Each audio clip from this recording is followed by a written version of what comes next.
उसको देखा मैंने चांदनी रात, उसको देखा मैंने चांदनी रात, उसकी आंखों में थी कुछ बात। तो चलिए इसी बात पे आज पढ़ते हैं human I and colourful world, वो भी एक साथ।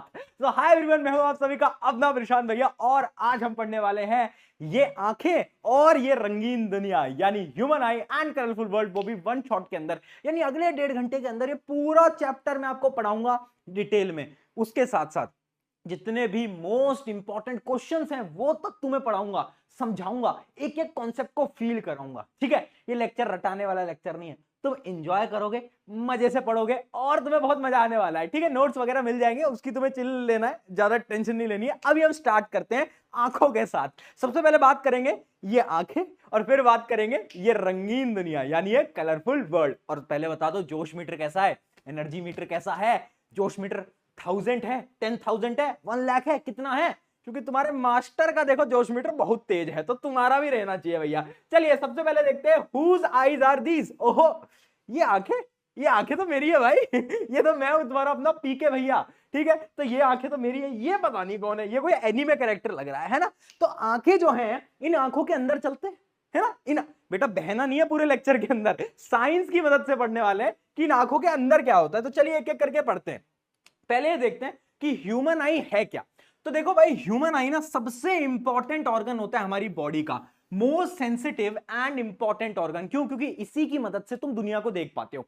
अगर आंख नहीं होगी तो शायद नहीं, ऑब्वियस सी बात है, तुम दुनिया को बिल्कुल नहीं देख पाओगे। ठीक है, enables us to see the world and perceive colour.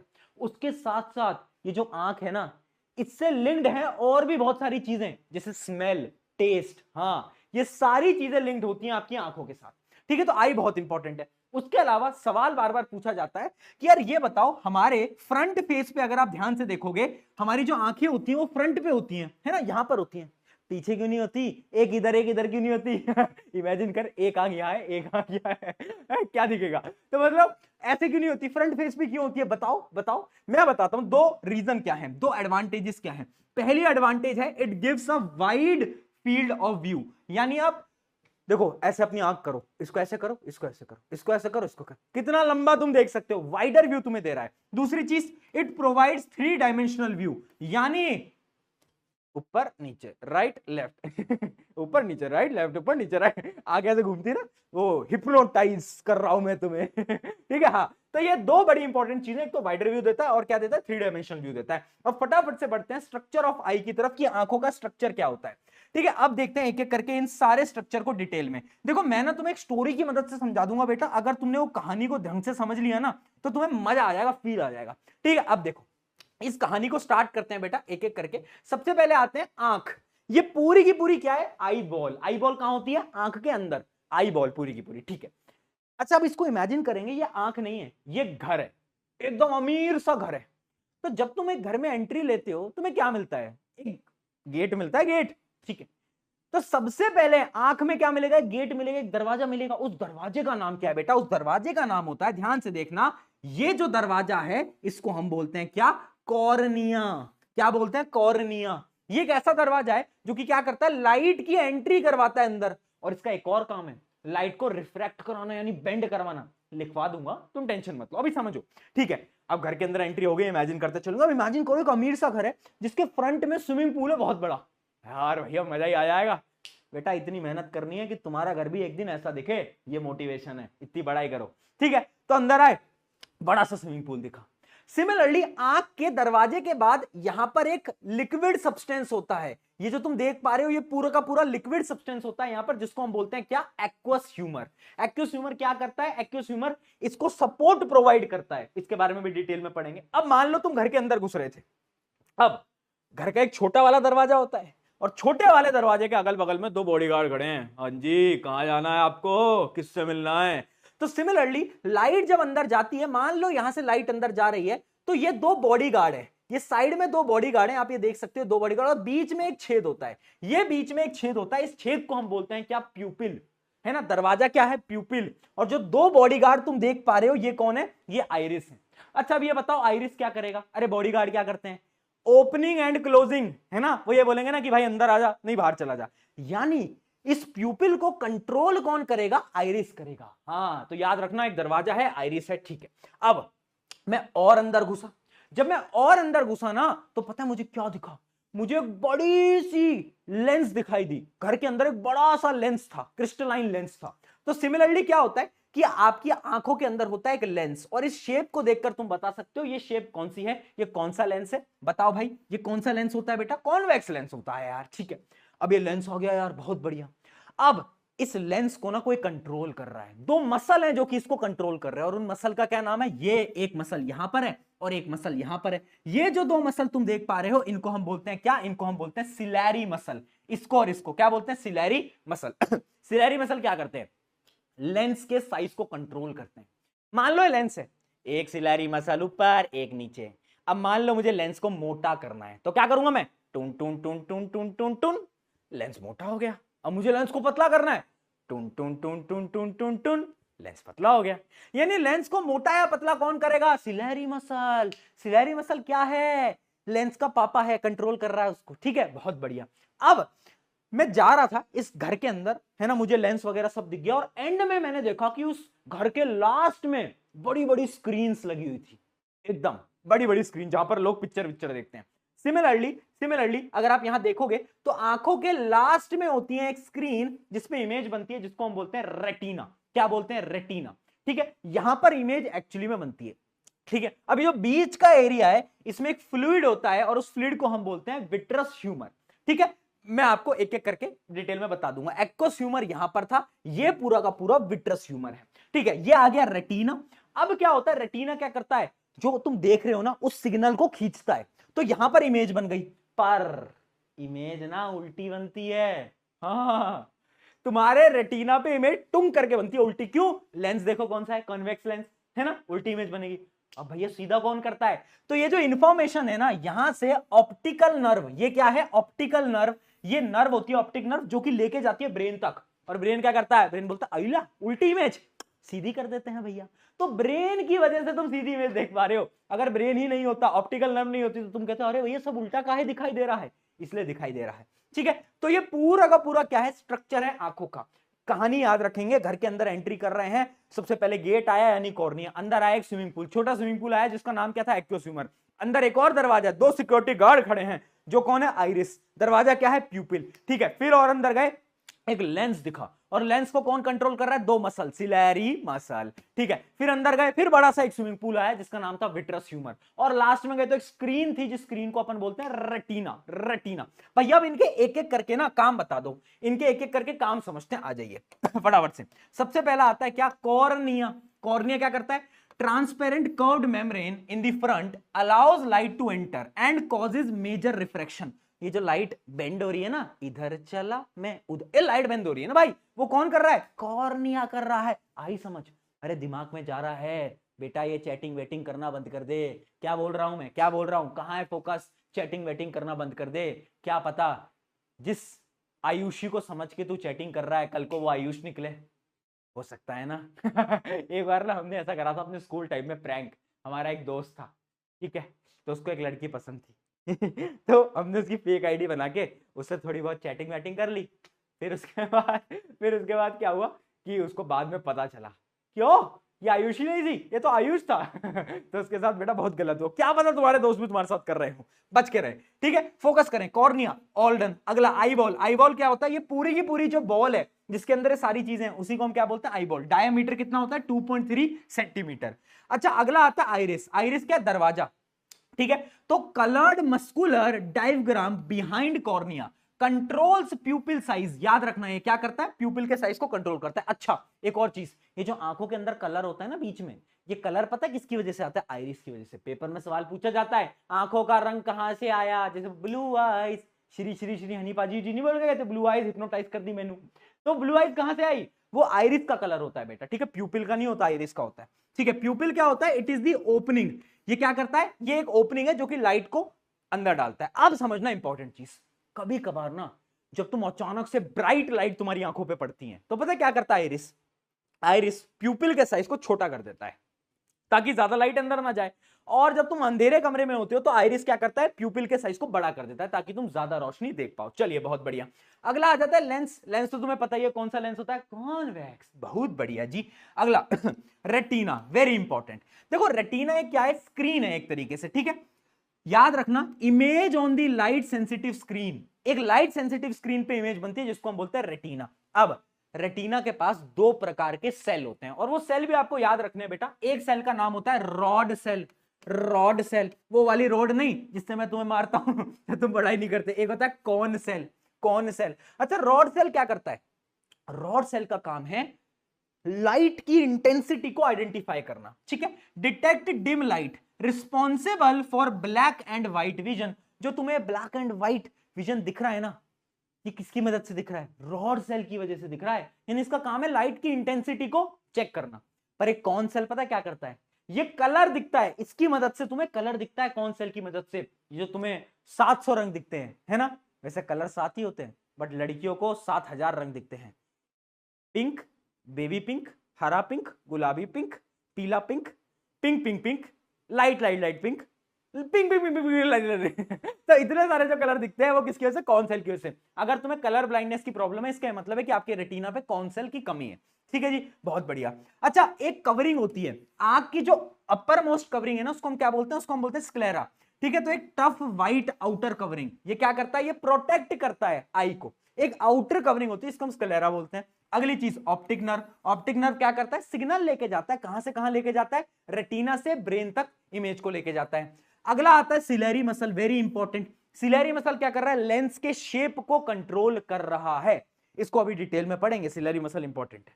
अगला देखते हैं एक्वस ह्यूमर। तुम्हें याद हो तो छोटा वाला जो स्विमिंग पूल था वो था एक्वस ह्यूमर। तो एक्वस ह्यूमर क्या करता है, पहली चीज ये किसके बीच में होता है, कॉर्निया एंड लेंस के बीच का जो फ्लूइड है, लेंस वही बात हो गई, तो उसके बीच के फ्लूइड को हम क्या बोलते हैं, एक्वस ह्यूमर। इसका काम क्या है, maintains pressure and refract light. Pressure बनाकर रखता है वहां पर कि भाई सारी डायरेक्शन में प्रेशर है, वरना आंख पिचक जाएगी अंदर की तरफ, ठीक है। अगला काम विट्रस ह्यूमर। विट्रस ह्यूमर क्या करता है, ये एक जेल होता है जो कि कहां प्रेजेंट होता है, आई लेंस और रेटिना के, बड़ा वाला जो स्विमिंग पूल था। इसका काम है शेप प्रोवाइड करना। तो आंखों को जो शेप देता है ना बेटा, वो और कोई नहीं होता, वो यही होता है, वो विट्रस ह्यूमर होता है जो कि शेप प्रोवाइड करता है, ठीक है। शेप एंड सपोर्ट ये प्रोवाइड कर रहा होता है। एक रीजन रह गया हमारा जो कि है ब्लाइंड स्पॉट। भैया ये ब्लाइंड स्पॉट क्या है, देखो ब्लाइंड स्पॉट एक ऐसा एरिया है जहां पर ऑप्टिकल नर्व नहीं होती। दिखाता हूं बेटा, आ जाओ एक बार दिखाता हूं तुम्हें, उससे तुम्हें और क्लैरिटी मिलेगी। अगर तुम ध्यान से देखो, ये वाला जो रीजन है जहां पर रेटिना ही नहीं है, ऑप्टिकल नर्व अंदर की तरफ जा रही है, इस एरिया पे क्या रेटिना है।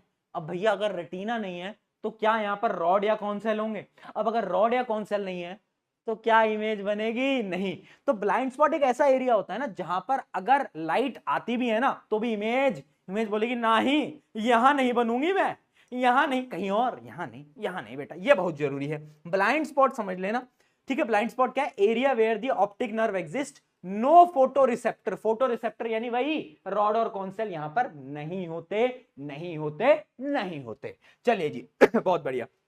क्या ये चीज समझ आई, अगर ये चीज समझ आई तो जल्दी से एनर्जी दिखाओ, जोश मीटर दिखाओ। ये पूरा का पूरा प्रोसेस है बेटा, एक बार इसको रीड कर लेना। लाइट एंटर होती है कॉर्निया से, मेजर रिफ्रैक्शन अकर इन ये वाला कॉर्निया वाले सरफेस में, फिर उसके बाद एक्वस ह्यूमर आता है, प्यूपिल आता है, लेंस आता है, लेंस के बाद कहां जाती है, इमेज बनती है रेटिना पे, ठीक है। रेटिना में जो इमेज बनती है वो उल्टी बनती है, वहां से कहां जाती है, ऑप्टिक नर्व की मदद से ब्रेन में। ब्रेन क्या करता है, इमेज को सीधा कर देता है, ठीक है। तो इमेज तुम्हें एक्चुअली जो सीधी इमेज दिख रही है वो ब्रेन की मदद से दिख रही होती है। ये पूरा का पूरा फ्लो डायग्राम इंपॉर्टेंट है, बार बार क्वेश्चन पूछे गए हैं। चलिए अब फटाफट से देखते हैं कि यहां से सवाल क्या आते हैं। जल्दी बताइए, मैं पानी पी लेता हूं। हाँ भाई, कौन कौन बता पाया इसका सही आंसर क्या है। देखिए बहुत सिंपल क्वेश्चन है, बार बार पूछा गया है। Human I forms the image of an object at, कहां पर बनाता है इमेज, रेटिना। बहुत बढ़िया। अगला क्वेश्चन देखते हैं, state the function of cornea, iris, ciliary muscle, retina. और डायग्राम बनाने को भी आता है। अच्छा देखो, एक तो होते हैं स्टूडेंट, एक होते हैं टॉपर स्टूडेंट, और एक आते हैं द लेजेंड। लेजेंड क्या करते हैं, ये अपनी कॉपी उठाते हैं, सामने वाले में रखते हैं, सामने वाले की कॉपी अपने में रखते हैं और फिर आंसर देखते हैं। चीटिंग करते हैं ना, हाँ। तो ये डायग्राम बनाने के लिए वो चीटिंग नहीं करनी, खुद से प्रैक्टिस कर लो, ठीक है, किस दिन फंस जाओगे बहुत मुझे पता है, तुम कर रहे हो, मुझे बहुत अच्छे से पता, तुम्हारे रग रग से वाकिफ हूं। ठीक है, तो इनके फंक्शन तो तुम्हें याद है ही, पर डायग्राम भी तुम्हें याद रखना है। अच्छा, सिलेरी मसल के बारे में भी डिटेल में बात करेंगे। चलिए एक और क्वेश्चन देखते हैं। A person get out in the sunlight from a dark room, how does his pupil regulate and control the light entering into the eye. अगर हम ब्राइट लाइट में आते हैं तो प्यूपिल क्या करता है, अपने साइज को छोटा कर लेता है। कैसे करता है? आइरिस की मदद से। ठीक है, तो क्या हो जाता है, साइज ऑफ द प्यूपिल क्या होगा, डिक्रीज होगा। तो इसका आंसर आएगा A, the size of the pupil decreases and less light will enter in the eye. आया समझ में? बहुत बढ़िया। चलिए आगे बढ़ते हैं। अब जो मैं आपको बता रहा था ना सिलेरी मसल, हाँ उसके बारे में बात कर लेते हैं। देखो सिलेरी मसल जो है वो बॉडी इंपॉर्टेंट चीज करता है। क्या? एक कॉन्सेप्ट होता है पावर ऑफ अकोमोडेशन।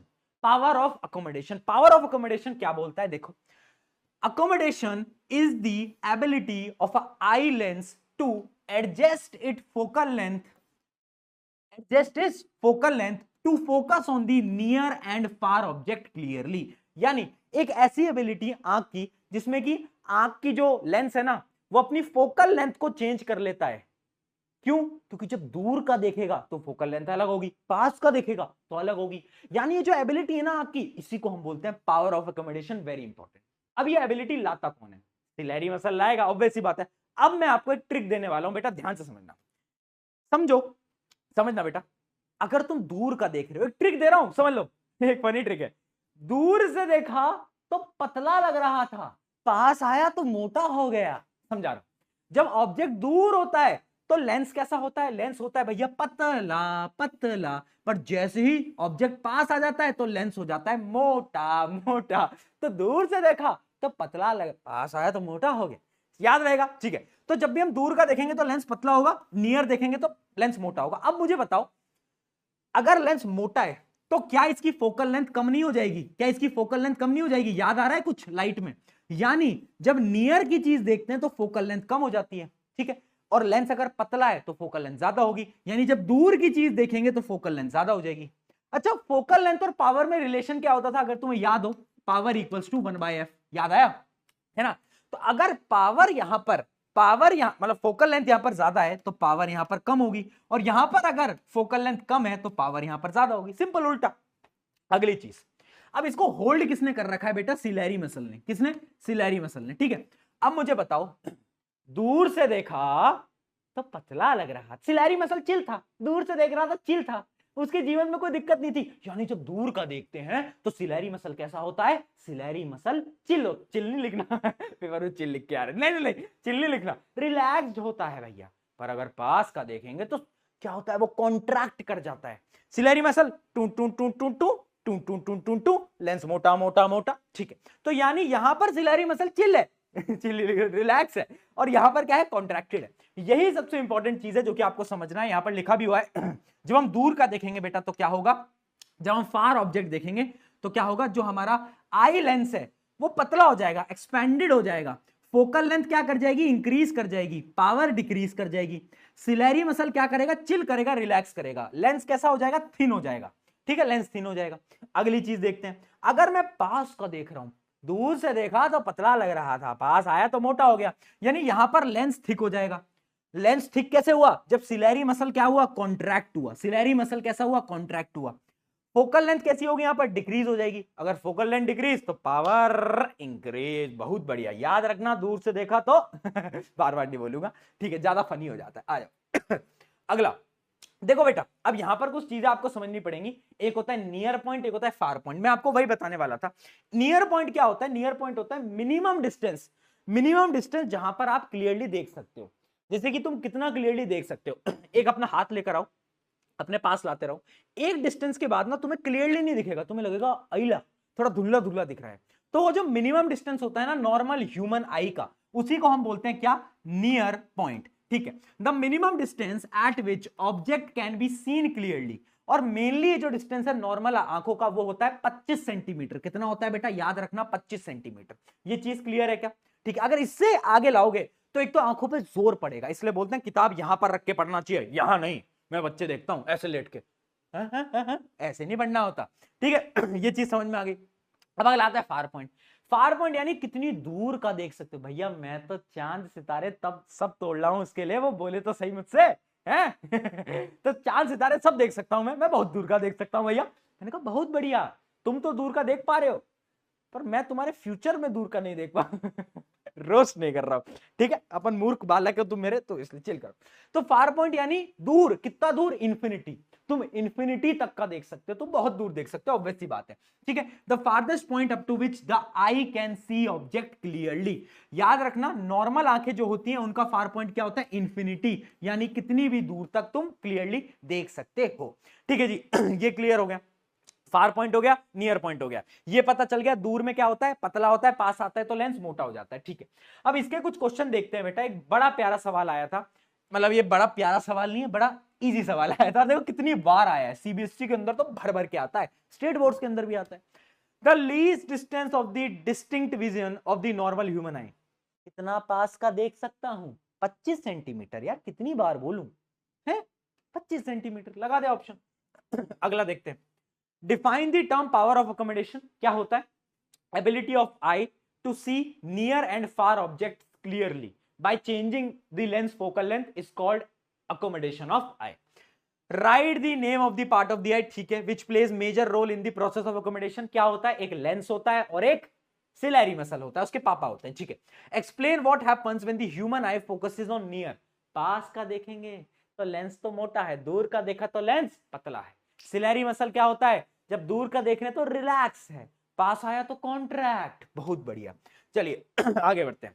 अब आ रहा है इस चैप्टर का one of the most important topic, that is defect. मैं आज बोल रहा हूं तुम्हारे पेपर के अंदर, हाफ ईयरली एग्जाम, कोई भी पेपर जो भी तुम दे रहे हो उसके अंदर ना ये डिफेक्ट, मायोपिया, हाइपरमेट्रोपिया से क्वेश्चन आते हैं। तो अब हम डिफेक्ट्स की तरफ बढ़ रहे हैं, एक मिनट में पानी पी के आ जाता हूं। चलिए भाई मायोपिया स्टार्ट करते हैं, वेरी इंपॉर्टेंट, ध्यान से फोकस फोकस फोकस फोकस बेटा, फोकस फोकस फोकस फोकस इधर फोकस, ठीक है, हाँ ध्यान से ध्यान से ध्यान से पढ़ना, मैं रोस्ट कर देता हूँ, शायरी सुना दूंगा जिससे तुम रोस्ट हो जाओगे। चलो, मायोपिया क्या होता है, मायोपिया का एक और नाम होता है नियर साइटेडनेस, क्या बोलते हैं बेटा इसको, नियर साइटेडनेस। अब मैं आपको एक ट्रिक बताता हूं, मायोपिया का क्या मतलब है बेटा, मायोपिया में एक शब्द आ रहा है माए, माए यानी मायोपिया है तुम्हारी प्रॉब्लम। तुम्हारी प्रॉब्लम क्या है, तुम ना बोर्ड पे बैठे हो, मतलब बोर्ड पे नहीं सॉरी बेंच पे बैठे हो, और ना तुम स्कूल में हो, अब ना तुम्हें दूर का नहीं दिख पा रहा है, तुम चाह रहे हो कि यार मुझे दूर का दिख क्यों नहीं रहा है, दूर तुम्हें नहीं दिख रहा है दूर का, यानी मायोपिया मेरी प्रॉब्लम। मेरी प्रॉब्लम क्या है, मेरी प्रॉब्लम मुझे दूर का नहीं दिखता। बगल में बैठी नेहा तो तुम्हें दिख जा रही है बेटा, पर तुम्हें दूर का नहीं दिख रहा है, तो यानी मायोपिया ये है कि भाई तुम्हें दूर का नहीं दिख रहा है। माय प्रॉब्लम, मेरी प्रॉब्लम, मुझे पढ़ाई लिखाई करनी है और मुझे दूर का नहीं दिख रहा। तो मायोपिया का एक और नाम होता है नियर साइटेडनेस, यानी पास का तो दिखेगा, नियर साइटेडनेस का मतलब यानी पास का तो दिखेगा पर दूर का नहीं दिखेगा। याद रखना मायोपिया में क्या होता है, a person can see near object clearly but can not see far object clearly. बहुत बढ़िया, ये चीज समझ में आ गई। अब इसका रीजन क्या होता है, यहां पर रीजन डायग्राम दोनों इंपॉर्टेंट है। रीजन देखो, excessive curvature of the eye lens. पहला रीजन, या तो तुम्हारी जो आई लेंस है ना, आंख के लेंस, वो ज्यादा मोटा हो गया है। जब आई लेंस मोटा हो जाता है तो क्या होता है, बोलो, मोटा हो गया तो इसकी भैया फोकल लेंथ तो कम हो जाएगी, हाँ, तो फोकल लेंथ इसकी कम हो गई है। अब ये जो इमेज है ना, इसको इमेज बनानी थी रेटिना पे, पर ये इमेज रेटिना से पहले बना रहा है। एक तो ये रीजन हो सकता है। दूसरा, एलोंगेशन ऑफ आई बॉल, या तो तुम्हारी आई बॉल जो पीछे की रेटिना है ना, वो रेटिना बड़ा लंबा हो गया है, एलोंगेट हो गया है, तो इमेज रेटिना पे नहीं बन पा रही है। तो इसके दो रीजन होते हैं, ठीक है। अब इसका डायग्राम याद रखना, नॉर्मली देखो इमेज ऐसे बनती है, अगर तुम दूर का देख रहे हो तो इमेज कैसे बनेगी, यहां पर रेटिना पे जाकर इमेज आराम से बन जाती है। पर मायोपिया में क्या हुआ, या तो तुम्हारी आई बॉल लंबी हो गई है या तो लेंस मोटा हो गया है। तो उस केस में क्या हो रहा है ना, कि जो दूर से लाइट आ रही है ये पहले ही क्या हो जा रही है, कन्वर्ज हो जा रही है, इमेज यहां बन ही नहीं रही। और जब रेटिना पे इमेज नहीं बनेगी तो दिक्कत हो जाएगी भैया। अब इसका सोल्यूशन बताओ। सोल्यूशन है ग्लासेस, चश्मे लगाते हो, कौन सा चश्मा लगाते हो भैया, मेरा वो पावर का चश्मा है। बताओ कौन सा लेंस है उसमें, मैं आज बताता हूं। अगर तुम्हें मायोपिया की प्रॉब्लम है तो तुम एक लेंस लगाते होगे जिसका नाम है कॉनकेव लेंस। अब देखो इसकी पावर क्या हो गई है, ये यहां पर ला रहा है, यानी इसकी फोकल लेंथ कम हो गई है। मुझे इसकी फोकल लेंथ बढ़ानी है, तो मैं क्या करूंगा, मैं इसके आगे एक कॉनकेव लेंस लगा दूंगा, ठीक है। ये डायग्राम बहुत इंपॉर्टेंट है, इसको हम बोलते हैं करेक्शन ऑफ मायोपिया, ठीक है। अब वो जो लाइट रे है देखो यहां से हल्की सी डाइवर्ज करेगी, यहां पे देखो हल्की सी डाइवर्ज कर गई क्योंकि ये कॉनकेव है, और कहां पर जाकर मिल जाएगी। अच्छा, डाइवर्ज कॉन्वर्ज अगर तुमने लाइट चैप्टर नहीं पढ़ा है तो प्लीज पढ़ लो, वन शॉट बना रखा है, नया वन शॉट है, देख लेना, ठीक है। कॉनकेव क्या करा यहां पर, यानी ये डायग्राम भी बहुत इंपॉर्टेंट है। अब ये याद कैसे रहेगा, वहां तक तो मुझे याद हो गया कि मायोपिया मेरी प्रॉब्लम है, मुझे ये भी याद हो गया इसके रीजन क्या है कि या तो एक्सेसिव कर्वेचर है या तो आई बॉल मेरी लंबी हो गई है। भैया पर ये कॉनकेव कॉन्वेक्स लेंस करेक्शन मुझे याद ही नहीं रहते। मैंने बोला एक ट्रिक, मेरी प्रॉब्लम मायोपिया, मुझे दूर का नहीं दिखता, मेरी प्रॉब्लम है मुझे क्या पसंद है, मुझे क्या पसंद है। अगर तुमने लाइट चैप्टर पढ़ा होगा तो तुम्हें पता होगा, मुझे पसंद है गुफा यानी केव पसंद है मुझे मैं घूमने जा रहा था अपने दोस्तों के साथ, मुझे गुफा में जाना था, मुझे केव पसंद है। मेरी प्रॉब्लम मायोपिया, मुझे पसंद क्या है केव, यानी मेरा करेक्शन कैसे होगा कॉन केव लेंस से। बहुत बढ़िया बेटा याद रखना कैसे होता है करेक्शन कॉन केव लेंस से, ठीक है। ये करेक्शन और इसका diagram are really very very very important, ठीक है जी। चश्मे वश्मे अपने लगाते हो, पता तो होना चाहिए कौन सा चश्मा है, इतना ही नहीं मालूम इनको। अगली प्रॉब्लम आ रही है, पर उससे पहले एक चीज मुझे बताना सच सच, क्या तुमने कभी ऐसा सोचा है, जैसे स्कूल में कभी ना कभी तो सोचा होगा कि अगर आज अचानक से मेरे स्कूल पे टेररिस्ट अटैक हो जाए या फिर मेरे स्कूल के ऊपर बम गिर जाए और मेरा स्कूल ही खत्म हो जाए तो क्या मजे नहीं हो जाएंगे सोचा है नहीं सोचा है, सोचा है। हम जब छोटे थे तो हम क्या करते थे, एक काम तो ये कि स्कूल में अगर टेररिस्ट अटैक होगा तो क्या करेंगे, बम गिरेगा तो क्या करेंगे, है ना, प्लानिंग कर रहे हैं लड़के सब प्लानिंग। और दूसरी आदत होती है मोस्टली लड़कों की, ट्यूशन टीचर के पैसे निकालने की, कि सर लेते हैं 2,000 रुपए, यहां पर पढ़ रहे हैं 50 बच्चे, 1 लाख रुपए कमा लेते हैं सर महीने का, सुन रहा है, देख देख 1 लाख रुपए करते थे ऐसा सब करते हैं, है ना। तो ये क्या है, ये ह्यूमन नेचर है ना। तो इसी ह्यूमन नेचर को अपने पास रखना है क्योंकि ह्यूमन नेचर बहुत प्यारी चीज है, ठीक है। अभी आजकल एआई वीआई चल रहा है ना, तो एआई वीआई में मत पढ़ो ह्यूमन नेचर अपने पास रखो। चलिए आगे बढ़ते हैं, हाइपरमेट्रोपिया की बात करते हैं। मायोपिया आ गया, मायोपिया मेरी प्रॉब्लम थी, अब हाइपरमेट्रोपिया मेरे पापा मम्मी की प्रॉब्लम है। मेरे पापा मम्मी की क्या प्रॉब्लम है ना कि उनको पेपर पढ़ना है, पापा को सुबह न्यूज़पेपर पढ़ना है, पर ना उनको चश्मा लगाना पड़ रहा है, यानी उन्हें दूर का तो दिख रहा है दूर से, जब मैं जा रहा हूं तो दूर से चिल्लाते हो इधर आ पर उन्हें पास का नहीं दिख रहा है यार, पेपर नहीं दिख पा रहा है। तो मैंने कहा चलो कोई बात नहीं, आपका भी बताता हूं।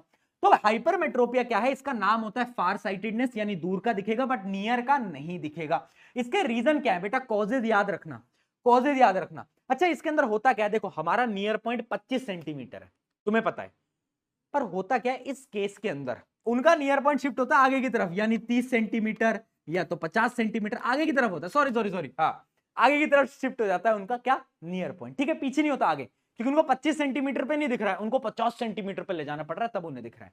चलिए रीजन क्या है, focal length of the eye lens is too long, या तो जो आई लेंस है ना उसकी फोकल लेंथ बहुत ज्यादा है, तो इमेज पता है कहां बन रही है, रेटिना के पीछे, या तो दूसरा क्या है, आई बॉल बहुत छोटी है, उसका उल्टा है, ठीक है। अब इसके डायग्राम याद रखना बेटा, इसमें क्या होता है, इसमें या तो इसका कर्वेचर कम है तो इमेज कहां बन रही है, पीछे बन रही है, या तो आईबॉल छोटी है, दोनों रीजन याद रखना, आईबॉल छोटी या तो, ठीक है। तो यानी यहां पर इमेज कहां बन रही है, पीछे, मुझे रेटिना पे बनानी है, क्या करूंगा, हवन करूंगा, नहीं हवन नहीं करूंगा बेटा, क्या करूंगा, ऑब्वियस सी बात है, एक लेंस लगा दूंगा आगे। कौन सा लेंस लगाऊंगा बताओ, कौन सा लेंस लगाऊंगा, हाँ सेम लेंस कॉन्वेक्स। मैं क्या करूंगा, अब मैं एक कॉन्वेक्स लेंस लगा दूंगा आगे, तो अब ये जो नियर पॉइंट से इमेज आ रही थी ना, नियर पॉइंट से जो रे ऑफ लाइट आ रही थी, अब वो सही डायरेक्शन में क्या है, बन जाएंगे। Very important. हाइपरमेट्रोपिया क्या होता है, फार साइटेडनेस इसको बोलते हैं। इसमें क्या होता है, नियर पॉइंट आगे की तरफ शिफ्ट कर जाता है। उसके अलावा इसके रीजन क्या है, या तो आईबॉल छोटी हो गई, या तो जो फोकल लेंथ है वो बहुत ज्यादा लॉन्ग हो गई। इसका करेक्शन क्या है, ये डायग्राम इंपॉर्टेंट है, कॉन्वेक्स। अब तुम्हें याद रहेगा मायोपिया में मेरी प्रॉब्लम, करेक्शन मुझे क्या पसंद है, गुफा यानी कॉनकेव, और यहां पर कॉन्वेक्स आ जाएगा, उल्टा है, सिंपल। चलिए क्या ये समझ आया, तो इसके कुछ क्वेश्चन सॉल्व करेंगे बेटा जल्दी से। ये क्वेश्चन देखो, ऐसे सवाल बहुत बार आते हैं पेपर के अंदर। अब ये जो सवाल है बड़ा इंपॉर्टेंट सवाल है, क्योंकि ऐसे सवाल पेपर के अंदर बहुत बार आ चुके हैं। जैसे ये क्वेश्चन देखो, ये सैंपल पेपर का ही क्वेश्चन है। रवि क्या कर रहा है, एक 14 साल का लड़का है रवि, क्या हो रहा है, started having difficulty in seeing the white board, उसको दूर का नहीं दिख रहा। तो क्या पूछ रहे हैं कि his parent to an eye specialist, यानी आई डॉक्टर के पास लेके गए, तो उन्होंने बताया कि इस रवि को हो गया है मायोपिया। तो पहले तो उसके पापा ने उसको थप्पड़ मारा कि कैसे हो गया मायोपिया, फोन चलाता था ना तू फोन चलाता था इसलिए हुआ तुझे मायोपिया, है ना। पापा मम्मी के लिए सारी प्रॉब्लम का एक ही जड़ है, फोन क्यों चला रहा है तू, है तो मायोपिया हुआ है। तो अब क्वेश्चन देखो क्या है, व्हाट इज मायोपिया। मायोपिया एक ऐसी प्रॉब्लम है जिस मेरी प्रॉब्लम पार नहीं दिखेगा बट नियर आपको क्लियरली दिखता है। इसका रीजन क्या होता है, व्हाट कॉजेज इट। तो इसका जो मेन रीजन होता है मैंने आपको बताया भी था, या तो एक्सेसिव कर्वेचर हो गया किसका, आई लेंस का, या तो जो आई बॉल है वो लंबी हो गई है, लॉन्ग हो गई है।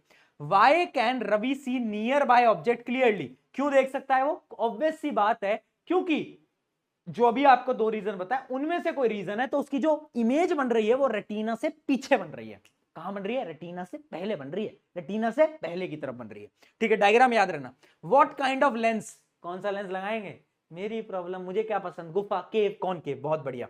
With the help of level diagram, देखो मैंने बोला था डायग्राम पूछा जाता है, वो डायग्राम बनाना है। Suggest any 2 lifestyle tips that should be given to Ravi. Ravi को हम क्या 2 टिप देंगे कि रवि भाई तेरा मायोपिया कम करा दूंगा, क्या 2 टिप है। लॉजिकल क्वेश्चन है। पहला तो भैया मोबाइल फोन कम स्क्रीन का यूज कम करे, आई को रेस्ट दे, और एकदम फेस के पास लाकर किसी भी चीज को रीड ना करे, किताबों को भी रीड ना करे। बस इतनी कुछ टिप्स मैं रवि को दूंगा। चलिए अगला क्वेश्चन देखते हैं। Name the type of defect of the vision a person is suffering from if it uses convex lens. Obvious सी बात है, कॉन्वेक्स लेंस कौन यूज करेगा बेटा, बताओ कॉन्वेक्स लेंस कौन यूज करेगा। Concave myopia, convex hypermetropia. दूर का दिख रहा है, पास का नहीं दिख रहा। ठीक है, अगला क्या है, अगला ये बोला if the power of the lens is 0.5 dioptre what is the focal length. तुम्हें पता है पावर और फोकल लेंथ का एक फॉर्मूला होता है, पावर और फोकल लेंथ का ये फॉर्मूला होता है। ठीक है, तो अब हमें पावर गिवन है तो फोकल लेंथ क्या हो जाएगी 1/0.5, तो ये आ जाएगा कितना 2 मीटर। ठीक है, फोकल लेंथ क्या आ गई 2 मीटर। यही सबका आंसर आ भी गया होगा। ठीक है, लाइट चैप्टर से बड़ा कनेक्टेड चैप्टर है। चलिए आगे बढ़ते हैं, अगला सवाल प्रिया जी आ गई हैं, चलिए प्रिया जी से पूछते हैं प्रिया जी को क्या समस्या है। Priya ji is unable to read books, okay ji Priya ji, and feels the need to keep them far to see clearly. Priya ji पास का नहीं पढ़ पा रही हैं, वो चाह रही हैं दूर रख के पढ़ लूं मैं क्योंकि उनको दिख ही नहीं रहा। ठीक है, however she can see distant object easily, दूर का उसको दिख रहा है, उसको सब दिख रहा है बेटा, तो उसको फ्यूचर भी दिख रहा है अपना दूर का, पर उसको ये नहीं दिख पा रहा है कि पास का क्यों नहीं दिख रहा है। तो भाई अब ये बताओ डॉक्टर ने उसको कॉन्वेक्स लेंस रिकमेंड करा, कौन सा डिफेक्ट है, हाइपरमेट्रोपिया यार, इसमें कोई बोलने की बात है। 2 कॉजेस क्या है अभी बता दिए, या तो फोकल लेंथ लंबी हो गई है ना, फोकल लेंथ क्या हो गई लंबी, या तो आई बॉल छोटी हो गई है। विच टाइप ऑफ लेंस अभी बताया, तो ऊपर क्वेश्चन में कॉन्वेक्स। ड्रॉ रे डायग्राम, करेक्शन का रे डायग्राम इंपॉर्टेंट है, बार बार बताया है। तो यहां पर कौन सा लगेगा, ये वाला लेंस लगेगा। ठीक है, आंख के अंदर तो ये लेंस होता ही है, एक लेंस बाहर लगाना पड़ेगा। डन समझ आया, समझ आया। तेरे मगज में जा रहा है, भेजे में जा रहा है ऐसा तो नहीं है इधर उधर भैया क्या हो रहा है क्या नहीं हो रहा। सुन मेरी बात, ये समय है पढ़ाई का, डिस्ट्रैक्शंस को इधर उधर छोड़कर फोकस ऑन योर स्टडीज। मैं क्यों बोल रहा हूं, क्योंकि ना तुम्हारे माँ बाप तुम्हारे लिए ना देख बहुत स्ट्रगल कर रहे हैं। अगर तुमने आज भी ढंग से पढ़ाई नहीं करी ना तो नहीं होगा। और याद रखना उस दिन तक मेहनत करो जिस दिन तुम्हारे पिता तुमसे आकर बोले I am proud of you बेटा, उस दिन तक मेहनत करो, उतना रगड़ो तो वो सक्सेस मिलेगी ना यार, मजा है, वो अलग फील है। आज study the diagram given below and answer the question that follows. Answer बताना है आपको, ये डायग्राम आप देक सकते होगे चैट के अंदर, मतलब इसके अंदर स्क्रीन के अंदर। तो देखो इमेज पीछे बन रही है, पीछे कहां पर बनती थी, अगर तुम्हें डायग्राम याद हो हाइपरमेट्रोपिया के अंदर इमेज पीछे बनती थी रेटिना के। तो डिफेक्ट कौन सा है हाइपरमेट्रोपिया। कैसे सॉल्व होगा, कॉजेस तो तुम्हें पता ही है, सॉल्व कैसे होगा ये बता दो, कॉन्वेक्स लेंस की मदद से। ठीक है, तो इमेज पीछे बन रही है हाइपरमेट्रोपिया, अगर यहां पर बन रही होती इमेज तो पहले बन रही होती तो क्या बोलते हैं मायोपिया। चलिए बहुत बढ़िया, यहां पर आपके डिफेक्ट्स खत्म होते हैं। अब आते हैं अगले डिफेक्ट, ये 2 डिफेक्ट इंपॉर्टेंट थे। अगला डिफेक्ट आता है प्रेस बायोपिया। प्रेस बायोपिया एक ऐसी बीमारी है जो कि एज के साथ होता है। इसमें क्या होता है, जो सिलेरी मसल है ना, ये सिलेरी मसल, ये बेचारे वीक पड़ जाते हैं, बुजुर्ग हो जाते हैं। तो अब ये लेंस की शेप को पतला मोटा पतला मोटा पतला मोटा नहीं कर पाते। तो इस प्रॉब्लम में ना आपको दूर का दिखता है ना आपको पास का दिखता है। ठीक है, प्रेस बायोपिया में क्या होता है, old age vision loss, difficulty in seeing nearby object clearly as well as दूर का भी ऑब्जेक्ट, दोनों की प्रॉब्लम इसमें रहती है। है ना, यानी इसमें मायोपिया भी है, हाइपरमेट्रोपिया दोनों मिक्स हो गए प्रेस बायोपिया के अंदर। क्यों? क्योंकि सिलेरी मसल वीक हो गया है। तो कॉज क्या है? Weak ciliary muscle, decrease flexibility of eye lens, और आई लेंस भी बड़ा फ्लेक्सिबल नहीं रह जाता उस एज तक, यानी 50-60 ईयर्स तक। ठीक है। अब करेक्शन क्या है? आपके घर में ना आपके मम्मी पापा को दोनों में दिक्कत होती होगी, पास का और दूर का देखने में, तो एक प्रकार के ग्लास यूज करते होंगे, मैं आपको बनाकर दिखाता हूं। वो कुछ ऐसा दिखता होगा, ऐसा, अगर तुमने ध्यान से देखा हो तो ऐसा दिखता होगा, है ना। बताओ ऐसा क्यों दिखता है वो? क्योंकि इस ग्लासेस को हम बोलते हैं by focal lens.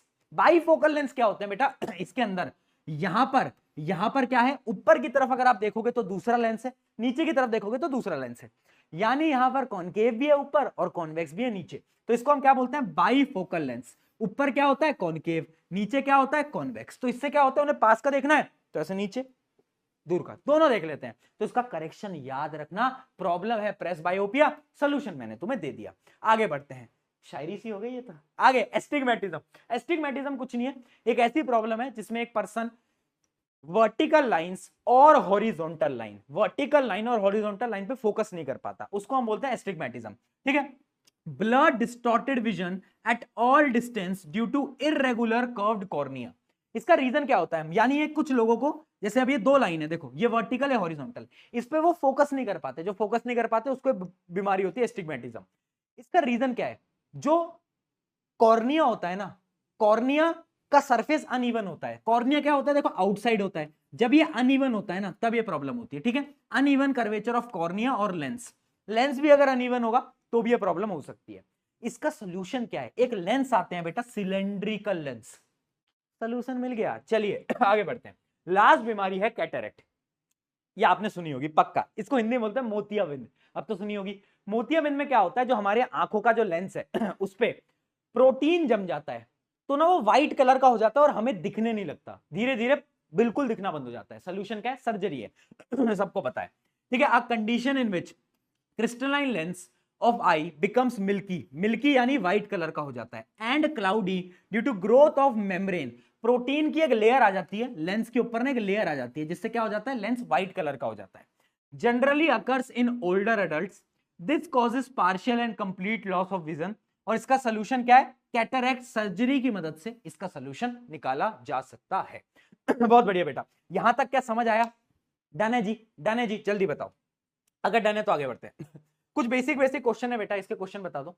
Why does vision become cloudy in old age? क्यों होता है क्लाउडी? क्यों क्लाउडी बोल रहा है बेटा? क्लाउडी कब होता है? क्योंकि आपकी एक प्रॉब्लम होती है जिसको हम क्या बोलते हैं बताओ?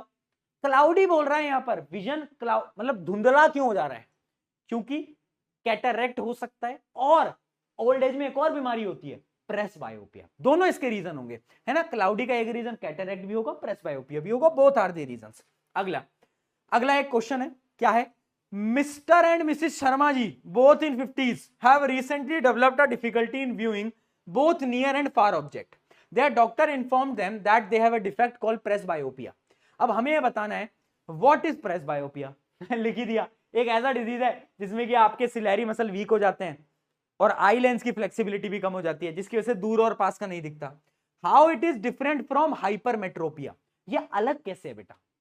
हाइपरमेट्रोपिया में तो सिर्फ क्या दिक्कत होती है? पास का नहीं दिखता, पर प्रेस बायोपिया में पास और दूर दोनों का नहीं दिखता, सबसे बड़ा डिफरेंस है। ठीक है। What change occurs in eye that leads to presbyopia? मैंने आपको रीजन दे दिए हैं, सिलेरी मसल और eye lens. How do bifocal lens help in correcting? Bifocal lens क्या करते हैं बेटा? जब हमें दूर का देखना है बेटा, ये डायग्राम भी याद रखना, ये भी डायग्राम आ जाता है कभी कभार। जब हमें दूर का देखना है तो ये जो ऊपर वाला लेंस है ये होता है कॉनकेव लेंस, और तुम्हें पता होगा मायोपिया को कौन क्योर करता था? Concave lens. और जब हमें पास का देखना है तो हम ऐसे नीचे से देखते हैं, तो ये है आपका क्या? Convex lens. समझे? तो दूर का देखना है तो कॉनकेव, पास का देखना है तो कॉन्वेक्स। चलिए बहुत बढ़िया। Can a person have both myopia and hypermetropia together? What is the solution? हाँ दोनों हो सकता है। उसका सोल्यूशन क्या है? बीमारी प्रेस बायोपिया ही है, उसका सोल्यूशन है बाईफोकल लेंस, जो कि बता दिया है। चलिए बेटा, यहां तक के अगर सारे सवाल क्लियर हैं तो आगे बढ़ा जाए अगला टॉपिक, जो कि है प्रिज्म को अपन स्टार्ट करते हैं। अच्छा, ये जो प्रिज्म का टॉपिक है ये भी इंपॉर्टेंट है। भैया इतनी सारी चीजें इंपॉर्टेंट है। हाँ मुझे पता है तुम्हारा एग्जाम पास आ रहे हैं ना, है ना, है ना, तो डर लग रहा है ना। अच्छा, एक बार मैंने यूट्यूब में कमेंट देखा था कि भैया इस बात का डर लग रहा है कि मुझे एग्जाम का डर क्यों नहीं लग रहा है। मतलब सिचुएशन ऐसी है कि डर नहीं लग रहा है, इस बात का डर लग रहा है पेपर सामने आ गए। तो ऐसे भी बच्चे हैं क्योंकि एक रात पहले लेक्चर देख रहे होंगे, कोई बात नहीं, चलता है। चलिए प्रिज्म पढ़ते हैं। प्रिज्म क्या होता है, आपने शायद लेबोरेटरी में देखा होगा, ट्राइंगल शेप का होता है, ट्राइंगल टाइप का ग्लास का होता है, ठीक है, ग्लास टाइप का होता है, जैसे कि यहां पर आपको दिख भी रहा होगा। अभी हम क्या पढ़ने वाले हैं, रिफ्रैक्शन ऑफ मोनोक्रोमेटिक लाइट। अच्छा ये मोनो का मतलब क्या होता है, मोनो का मतलब बेटा तुम्हारी तरह ये भी है सिंगल। ठीक है, तो मोनोक्रोमेटिक लाइट यानी सिंगल कलर की लाइट, याद रखना इंपॉर्टेंट चीज बता रहा हूं, सिंगल कलर की लाइट। भैया फिर अलग अलग रंग की लाइट से क्या होता है बताऊंगा वो भी। सिंगल कलर की लाइट अगर मैं प्रिज्म से पास करूंगा तो क्या होगा, ये जो डायग्राम है बोर्ड में बहुत बार पूछा गया है बेटा, इस डायग्राम को ध्यान से देख लो, इसकी प्रैक्टिस भी कर लेना। ये है प्रिज्म, इसको हम बोलते हैं क्या, ये है एंगल ऑफ प्रिज्म, जो प्रिज्म का एंगल होता है, ठीक है। अब ये लाइट आई लाइट आई लाइट आई लाइट आई टकराई यहां पर, ये क्या है, इंसिडेंट रे, इंसिडेंट रे, ठीक है। अब तुम क्या करोगे, नॉर्मल ड्रॉ करोगे। अच्छा ये बताओ, एयर तो है क्या, रेयरर, और ये है डेंसर। अगर तुमने मेरा लेक्चर देखा है तुम्हें पता होगा आर.डी. शर्मा को क्या पसंद है, बोलो, नॉर्मल पसंद है। तो जब रेयरर से डेंसर जाती है तो इस नॉर्मल की, ये नॉर्मल है बेटा, इस नॉर्मल के टुवर्ड्स बेंड होगी, तो ऐसे लाइट सीधी सीधी सीधी बेंड होगी। अब यहां पर एक और बार रिफ्रैक्शन होगा, अब यहां पर जो लाइट रे बाहर निकलेगी वो कैसे जाएगी, डेंसर से रेयरर, यानी डॉक्टर को नॉर्मल लोग पसंद नहीं है तो नॉर्मल के अवे जाएगी, ठीक है।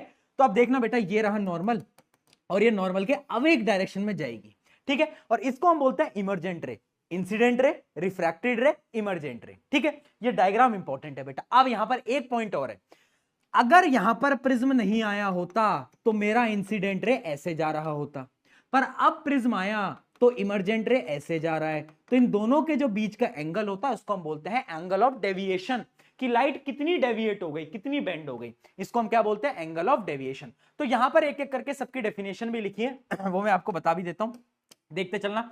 The angle between two lateral phases of the prism is called angle of prism, ठीक है जी। एंगल ऑफ डेविएशन क्या है, ये इंपॉर्टेंट है बेटा, डेफिनेशन याद रखना।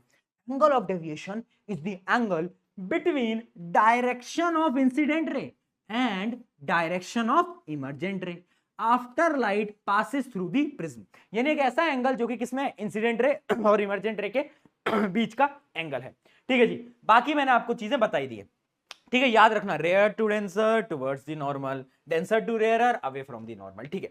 अब यहां से सवाल क्या आता है, याद रखना है मोनोक्रोमेटिक लाइट की बात हो रही है, मोनोक्रोमेटिक सिंगल लाइट, ठीक है। When a ray of light passes through a prism it bends, देखिए जी बड़ा आया लल्लू पल्लू सवाल, कहां पर बेंड हो रही है, नीचे की तरफ बेंड हो रही है।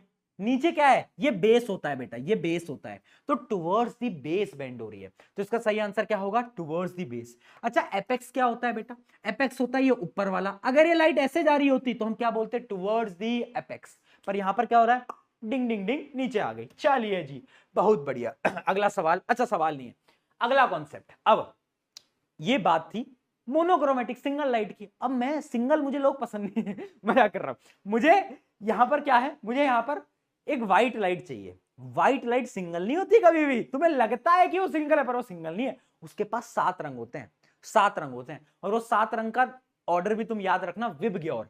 क्या ऑर्डर होता है बेटा 7 रंग का, विबग्योर, ऐसे याद करते हैं इसको, विबग्योर। विबग्योर यानी violet, indigo, blue, green, yellow, orange, red, VIBGYOR. 7 रंग होते हैं व्हाइट लाइट के अंदर, ठीक है। मतलब व्हाइट लाइट उसकी तरह ये अपने असली रंग नहीं दिखाती, अनटिल एंड अनलेस कोई प्रिज्म बीच में आ जाए, ठीक है। जब तक कोई प्रिज्म नहीं आएगा अपने असली रंग नहीं दिखाएगी, जैसे कि तुम रिश्तेदारों के बीच में तो हाँ जी आंटी जी, नहीं नहीं आप पैसे, आंटी जी पैसे क्यों दे, नहीं नहीं नहीं यार आप आए उतना ही बहुत है, लो पैसे तो आप रख लो, अंदर से मन में चल रहा है पॉकेट में रख दो, पॉकेट में रख दो, पॉकेट में आंटी, अरे ले लूंगा यार आप पॉकेट में तो रखो। है ना, तो वो वैसे तो ये अपने असली रंग दिखाता है। तो अब इस कॉन्सेप्ट को हम बोलते हैं डिस्पर्जन ऑफ लाइट। डिस्पर्जन का डेफिनेशन याद रखना, the phenomena of splitting of white light into its constituent colour, constituent यानी 7 रंगों के अंदर, when it passes through a prism is called dispersion, यानी स्प्लिटिंग ऑफ व्हाइट लाइट, ठीक है। अब ये स्प्लिट कैसे होता है बेटा वो भी आप ध्यान से देख लो। यहां पर आप देखोगे तो ये लाइट थी व्हाइट, 7 रंगों में टूटी, 7 रंग का ऑर्डर याद रखना, नीचे आता है वॉयलेट, ऊपर Indigo, blue, green, yellow, orange. कैसे याद करोगे, अभी ऑर्डर बताया तो नीचे से लिखो विबग्योर, यानी उल्टा विबग्योर लिख लो, उल्टा विबग्योर लिखो, क्या करो उल्टा विबग्योर लिखो, विबग्योर उल्टा, ठीक है, ये ऑर्डर तुम्हें याद रहना है। अब तुम्हारे मन में सवाल आ रहा होगा, भैया यही क्यों ऑर्डर है, ये ऑर्डर बदल क्यों नहीं रहा, ये तो बताओ, ये ऑर्डर बदल क्यों नहीं रहा। अच्छा, पहले तो ये याद रखना है, जो 7 रंगों का बैंड होता है ना व्हाइट लाइट के अंदर, इसको हम बोलते हैं प्यार से नहीं, साइंस के हिसाब से हम इसको बोलते हैं spectrum. The band of 7 colour is called spectrum. क्या बोलते हैं बेटा? स्पेक्ट्रम इसको बोल रहे होते हैं। ठीक है, अब यहां पर एक चीज समझना, एक सवाल बार बार पूछा जाता है, अभी आ रहा हूं कि ये वॉयलेट इंडिगो ये अलग अलग क्यों है, एक ज्यादा बैंड हो रही है कम बैंड हो रही है, ऐसा क्यों, मैं बताऊंगा। पर एक सवाल आता है, वेरी इंपॉर्टेंट क्वेश्चन है बेटा, देखना। सवाल यह है कि लाइट जब प्रिज्म से टकराई तो रंग दिखा दिए, पर ग्लास प्रिज्म पड़ा था अपन ने लाइट में, उसमें तो उसने रंग नहीं दिखाए थे। तो प्रिज्म में ऐसा क्या खास है, अब समझाता हूं, देखो। The process of dispersion happens only due to prism angle. Prism का एक एंगल होता है, एंगल ऑफ प्रिज्म, उसकी वजह से डिस्पर्जन होता है, which are not parallel like in rectangular glass slab. Glass slab में क्या होता है, पैरेलल होते हैं। अगर पैरेलल होते हैं ना यहां पर भी, तो कभी भी 7 रंग नहीं दिखते। यहां पर वो जो एंगल ऑफ प्रिज्म है उसकी वजह से 7 रंग दिखते हैं। This unique bending at different angle causes white light to spread into colourful band.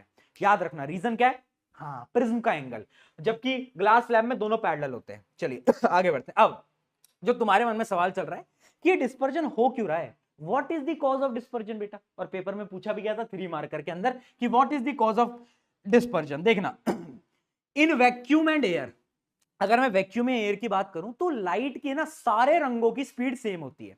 ठीक है, light of all colour travels at the same speed, but जब हम इस मीडियम को बदलते हैं तो हर एक लाइट की स्पीड बदलती है। कोई लाइट बोलता है मैं तो तेज जाऊंगा, कोई बोलता है मैं तो धीरे धीरे चलाऊंगा अपनी गाड़ी को। मीडियम बदलते ही लाइट की क्या स्पीड बदलती है। ठीक है, अलग अलग कलर्स की, सब कलर की अपनी अपनी अलग अलग क्या है स्पीड।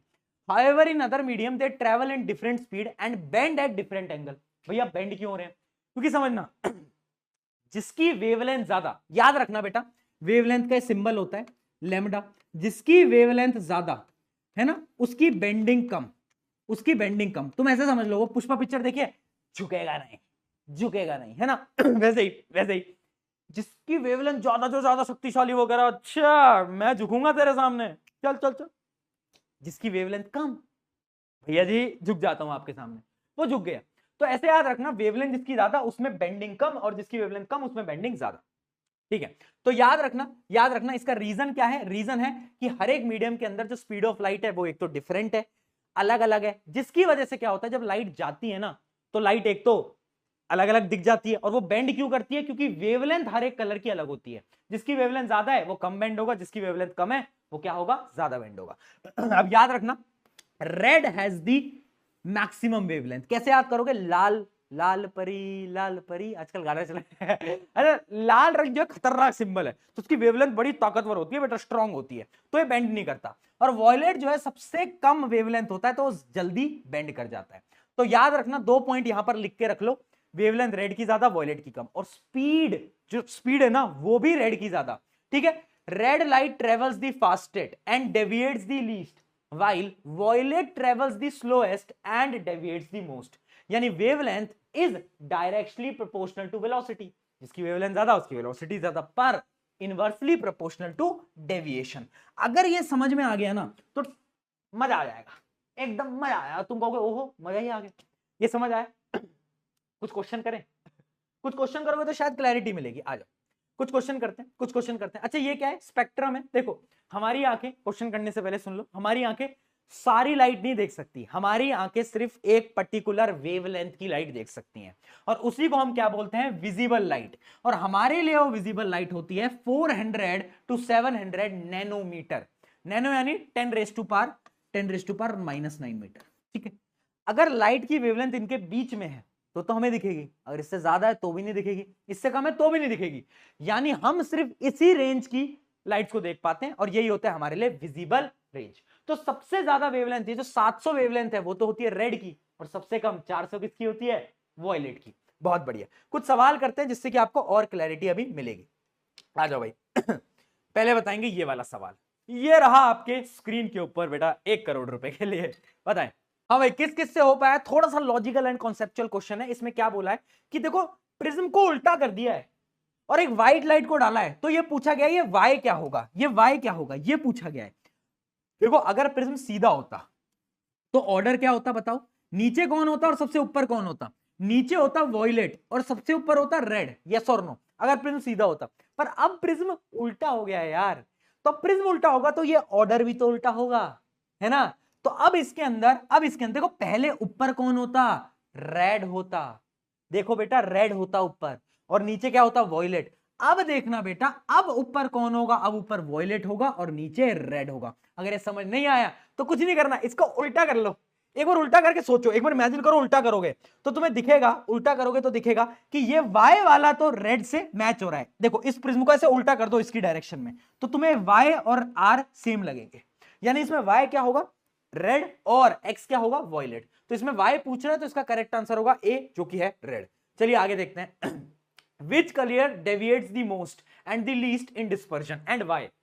सबसे ज्यादा डेविएट करता है बेटा वॉयलेट, क्यों, वेवलेंथ कम है, और सबसे कम डेविएट करता है रेड, क्यों बोलो, हाँ वेवलेंथ ज्यादा है।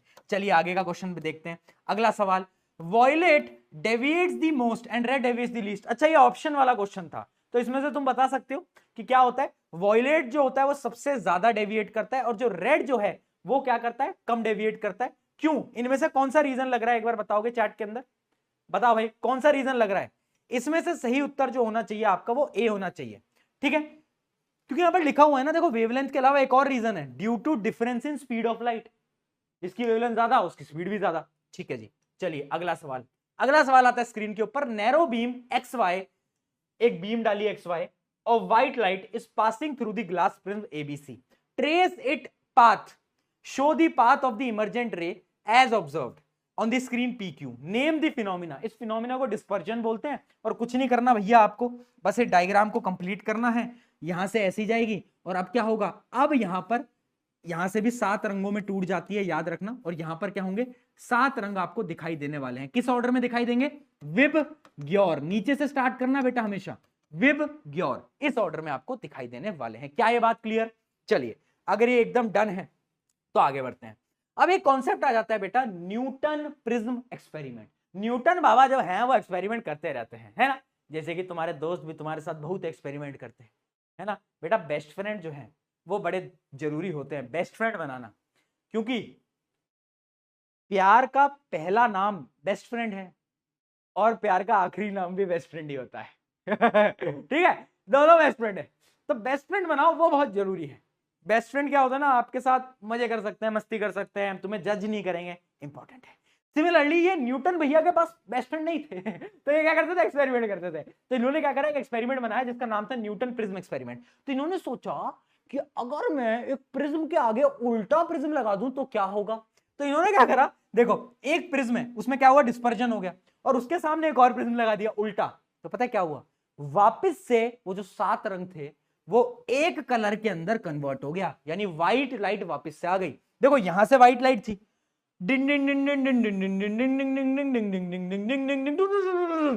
यानी कन्वर्ट हो गया, वापस से व्हाइट लाइट में कन्वर्ट हो गया, ठीक है। तो इसी को हम क्या बोलते हैं, डायग्राम भी पूछा गया है बेटा पेपर के अंदर कई बार, है ना, इसी को हम बोलते हैं क्या, न्यूटन प्रिज्म एक्सपेरिमेंट।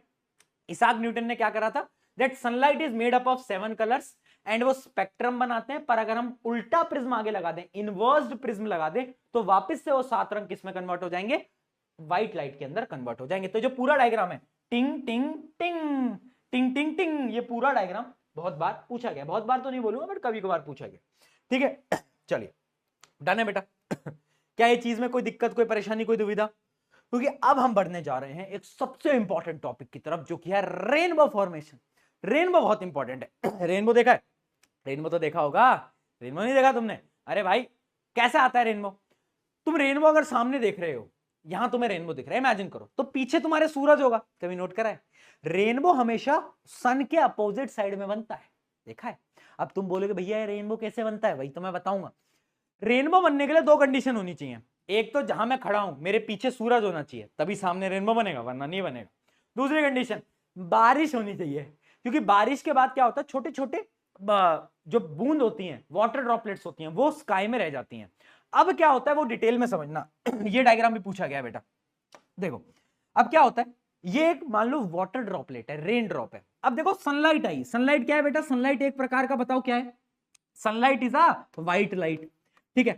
अब ये जो ड्रॉप है ना, it acts as a prism, ये प्रिज्म की तरह काम करती है, और ये बोलती है आइला प्रिज्म की तरह काम करेंगे अपन तो अपन क्या करेंगे, सबसे पहले देखना ये एयर है, ये वाटर है, तो सबसे पहले क्या होगा बेटा, यहां पर होगा सबसे पहले रिफ्रैक्शन, लाइट हल्की सी बेंड होती है, बेंड होती सी एक और काम होता है, क्योंकि ये प्रिज्म की तरह काम कर रहा है, तो यहां पर होता है डिस्पर्जन।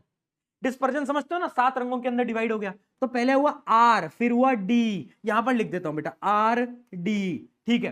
फिर अब क्या होता है, ये जो ड्रॉप देखो 7 रंग में डिवाइड हो गया है ना, 7 रंग में डिवाइड हो गया। अब ये बूंद के ड्रॉप के एक सरफेस पर टकराती है, और यहां से क्या होती है, इंटरनल रिफ्लेक्शन होता है। क्या होता है बेटा, यहां पर इंटरनल रिफ्लेक्शन यहां पर हो रहा होता है, ठीक है। लाइट यहां से बेंड कर गई, बेंड नहीं करी, रिफ्लेक्शन हो गया। अब देखो यहां पर लाइट आई, अब वापस से यहां क्या है, वाटर, यहां क्या है, एयर, तो वापस से क्या होगा, रिफ्रैक्शन यहां पर होगा, वापस से डिस्पर्जन नहीं होगा, रिफ्रैक्शन यहां पर होगा। यानी रूल क्या है, सबसे पहले हुआ रिफ्रैक्शन, फिर हुआ डिस्पर्जन, फिर हुआ रिफ्लेक्शन, फिर हुआ रिफ्रैक्शन, यानी R D R R R R R R D R R R D R R, ठीक है। तो प्रोसेस याद रखना, पहले रिफ्रैक्शन, 7 रंगों में डिस्पर्जन, रिफ्लेक्शन, इंटरनल रिफ्लेक्शन, और वापस से रिफ्रैक्शन। अब अगर तुम देखोगे तो जब रेनबो दिखाई देता है तो सबसे ऊपर तुम्हें क्या दिखाई देगा, देखो रेनबो में सबसे ऊपर रेड कलर और नीचे तुम्हें वॉयलेट कलर, तो रेनबो में ऊपर क्या होता है, रेड, नीचे क्या होता है, वॉयलेट, ठीक है। तो ये फ्लो पूरा तुम याद रखना है, डायग्राम तुम पूरा का पूरा याद रखना, वेरी इंपॉर्टेंट। तो सबसे पहला सवाल, what are the 2 necessary condition for rainbow formation, पहला एक तो वाटर ड्रॉपलेट्स होनी चाहिए, दूसरा सन पीछे होना चाहिए, सूरज जो है वो पीछे होना चाहिए, तभी तो सामने रेनबो बनेगा, वरना कैसे बनेगा, ठीक है। चलिए बहुत बढ़िया, तो याद रखना रेनबो क्या होता है, rainbow is the natural example of dispersion, जो कि रेनफॉल की वजह से होता है। अब इसमें प्रोसेस क्या है, एक एक करके मैं आपको बता चुका हूं। पहले होता है रिफ्रैक्शन, लाइट रिफ्रैक्ट करती है, फिर होता है डिस्पर्जन, फिर होता है इंटरनल रिफ्लेक्शन, एंड देन वापस से क्या होता है, रिफ्रैक्शन, यानी आर डी आर आर, ये याद रखना बेटा, ठीक है। Very important. और फाइनली जो रेनबो आता है उसमें ऊपर क्या होता है, रेड, नीचे क्या होता है, वॉयलेट, ये कलर भी याद रखना, ठीक है जी। ये सारी की सारी चीजें मैं आपको ऑलरेडी बता चुका हूं। चलिए, क्योंकि ये देखो क्वेश्चन पूछा गया है कि how rainbow is formed, explain with the help of diagram, 3 number के अंदर ये आता है मेनली, तुम्हें पता होना चाहिए यार, बहुत बेसिक क्वेश्चन है। आ जाओ question, the phenomena of light involved in the formation of rainbow क्या होता है, R D R R, R D R R, refraction, dispersion और टोटल इंटरनल रिफ्लेक्शन, ठीक है। क्या क्या हो गया बेटा, यहां पर आप देख सकते हो, रिफ्रैक्शन होता है सबसे पहले, फिर डिस्पर्जन होता है, फिर रिफ्लेक्शन होता है, तो इसका करेक्ट आंसर ये होगा। अब तुम बोलोगे भैया ये क्यों नहीं, देखो टोटल इंटरनल रिफ्लेक्शन अभी आपके एनसीईआरटी के सिलेबस के हिसाब से आंसर गलत है, एक्चुअली में आंसर बी होगा, उसके बारे में चलो बात नहीं करते, बट इसका आंसर ए होगा एनसीईआरटी के हिसाब से। अभी बस आप इतना समझ लो। चलिए, explain the formation of rainbow, देखो देख अपनी आंख खोल, सुन मेरी बात, कैसा है, पढ़ाई लिखाई अच्छी चल रही है या कहीं डिस्ट्रैक्शन हो रहा है, हाँ भाई। अगर कभी भी देखना बेटा, अगर डर गए, अगर कभी भी लाइफ में तुम्हें डिस्ट्रैक्शन फील हो तो अपनी डीपी देख लेना। डीपी देख लेना और फिर कहना नहीं नहीं भैया बहुत मेहनत करनी है, ठीक है। डीपी देखोगे तो बेटा मोटिवेशन आएगा। ये क्वेश्चन इंपॉर्टेंट, बहुत बार पूछा गया है, कैसे रेनबो फॉर्म होता है ना, तो डायग्राम बनाना है और आपको एक्सप्लेन करना है, रिफ्रैक्शन, डिस्पर्जन, रिफ्लेक्शन और वापस से रिफ्रैक्शन, 4 स्टेप होते हैं। अच्छा, अब क्वेश्चन पूछा गया है, why are rainbow is always formed in opposite direction, ऐसा क्यों होता है, ऐसा क्यों होता है, बताओ ऐसा क्यों होता है। क्योंकि जब लाइट अंदर आती है तो वो टकराती है रेन ड्रॉप से, और वहां पर इंटरनल रिफ्लेक्शन होता है, और इंटरनल रिफ्लेक्शन के बाद लाइट वापस जाती है, इस वजह से अपोजिट डायरेक्शन में, due to reflection, due to reflection, ठीक है। बहुत बढ़िया, ये एक चीज क्लियर हो गई है। अगला सवाल, draw a ray diagram to show formation of rainbow, वही क्वेश्चन है बेटा, ये लो भाई, ये लो, ये देखो ए बी सी, बताओ क्या हुआ, ए में क्या होगा बेटा, यहां पर रिफ्रैक्शन और क्या होगा, डिस्पर्जन, यहां पर क्या होगा, इंटरनल रिफ्लेक्शन, और लास्ट सी में क्या होगा, वापस से रिफ्रैक्शन होगा। 2 नेसेसरी कंडीशंस क्या होती हैं वो भी यहां पर लिखी हुई हैं, तो ये दोनों कंडीशन जो मैं आपको 10 बार चिल्ला चिल्ला के बता चुका हूं वो तुम याद रखना, ठीक है। चलिए जी, अब बढ़ जाते हैं अगले टॉपिक की तरफ, जो कि है एटमॉस्फेरिक रिफ्रैक्शन। चलिए भाई फटाफट से इस चैप्टर के लास्ट टॉपिक, लास्ट में सेकंड लास्ट टॉपिक है, उसको फिर करेंगे अपन, ठीक है? आ जाओ, इसके बाद आएगा लास्ट टॉपिक। तो यह है atmospheric refraction. What is atmospheric refraction? समझना, हमारे जो एटमॉस्फेयर है ना, उसमें बहुत सारी लेयर्स हैं। ज्योग्राफी में पढ़ते हो ना, स्ट्रेटोस्फेयर, ट्रोपोस्फेयर, बहुत सारी लेयर्स हैं, और उन सारी लेयर्स की अलग अलग डेंसिटी है। तो तुम अब मुझे खुद बताओ, मान लो ये मैं हूं, ये मेरा अर्थ है, यहां पर मैं खड़ा हूं, और बहुत सारी लेयर है, और इन लेयर की सबकी अलग अलग क्या है, डेंसिटीज है, ऑप्टिकल डेंसिटी अलग है। तो अब खुद बताओ, जब लाइट आएगी, लाइट टकराएगी तो क्या होगा? लाइट बेंड होगी। तो लाइट हल्की फुल्की ऐसे बेंड होती रहती है ना? जितनी ज्यादा लेयर्स हैं उतनी ज्यादा लाइट की बेंडिंग होती रहती है, और उसी प्रोसेस को हम बोलते हैं एटमॉस्फेरिक रिफ्रैक्शन, यानी refraction due to atmosphere. Atmosphere में क्या है, डेंसिटी अलग अलग है, ठीक है? इसी प्रोसेस को हम क्या बोलते हैं, atmospheric refraction. It is the bending of light और other electromagnetic wave as they pass through earth atmosphere. क्यों होता है ये? It occurs because atmospheric layers have different optical density, अलग अलग डेंसिटीज हैं, तो उसकी वजह से लाइट क्या बेंड होती रहती है। ये तो बहुत सिंपल बात हो गई। चलिए भाई आगे बढ़ते हैं।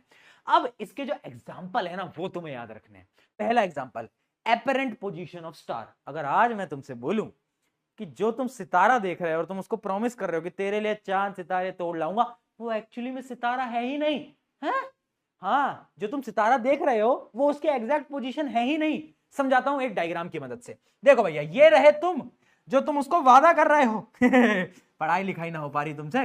ये है एटमॉस्फेयर की लेयर्स, ये है एटमॉस्फेयर की लेयर्स, ठीक है? अब देखना, एक्चुअली में स्टार यहां पर है, बट क्या होगा, लाइट बेंड होती जाएगी, है ना? तो लाइट क्या हो रही है, bend bend bend bend bend bend bend, और तुम्हारी आंख तक आ रही है।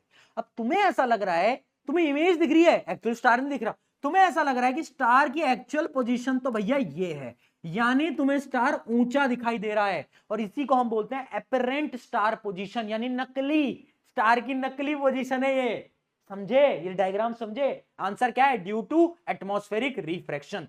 पूरा का पूरा यहां पर लिखा भी हुआ है, जो मैंने आपको समझाया वही लिखित में है, तो एक बार इसको रीड कर लेना, ठीक है जी? समझ गए ना क्या हुआ? लाइट बेंड करी, जिस वजह से एक्चुअली में हमें नहीं दिखा, एपरेंट हाइट हमें दिखी। अगला आता है concept twinkle of star. Twinkle twinkle little star, गाना सुना है बचपन में? वो गाना झूठ था स्टार ट्विंकल करते हैं ना, क्यों? क्योंकि स्टार लिटल है ही नहीं, बचपन से धोखा हो रहा था, लिटल लिटल, अरे नहीं है लिटल, स्टार बड़े हैं, इसी वजह से स्टार ट्विंकल करते हैं। समझाता हूं कैसे।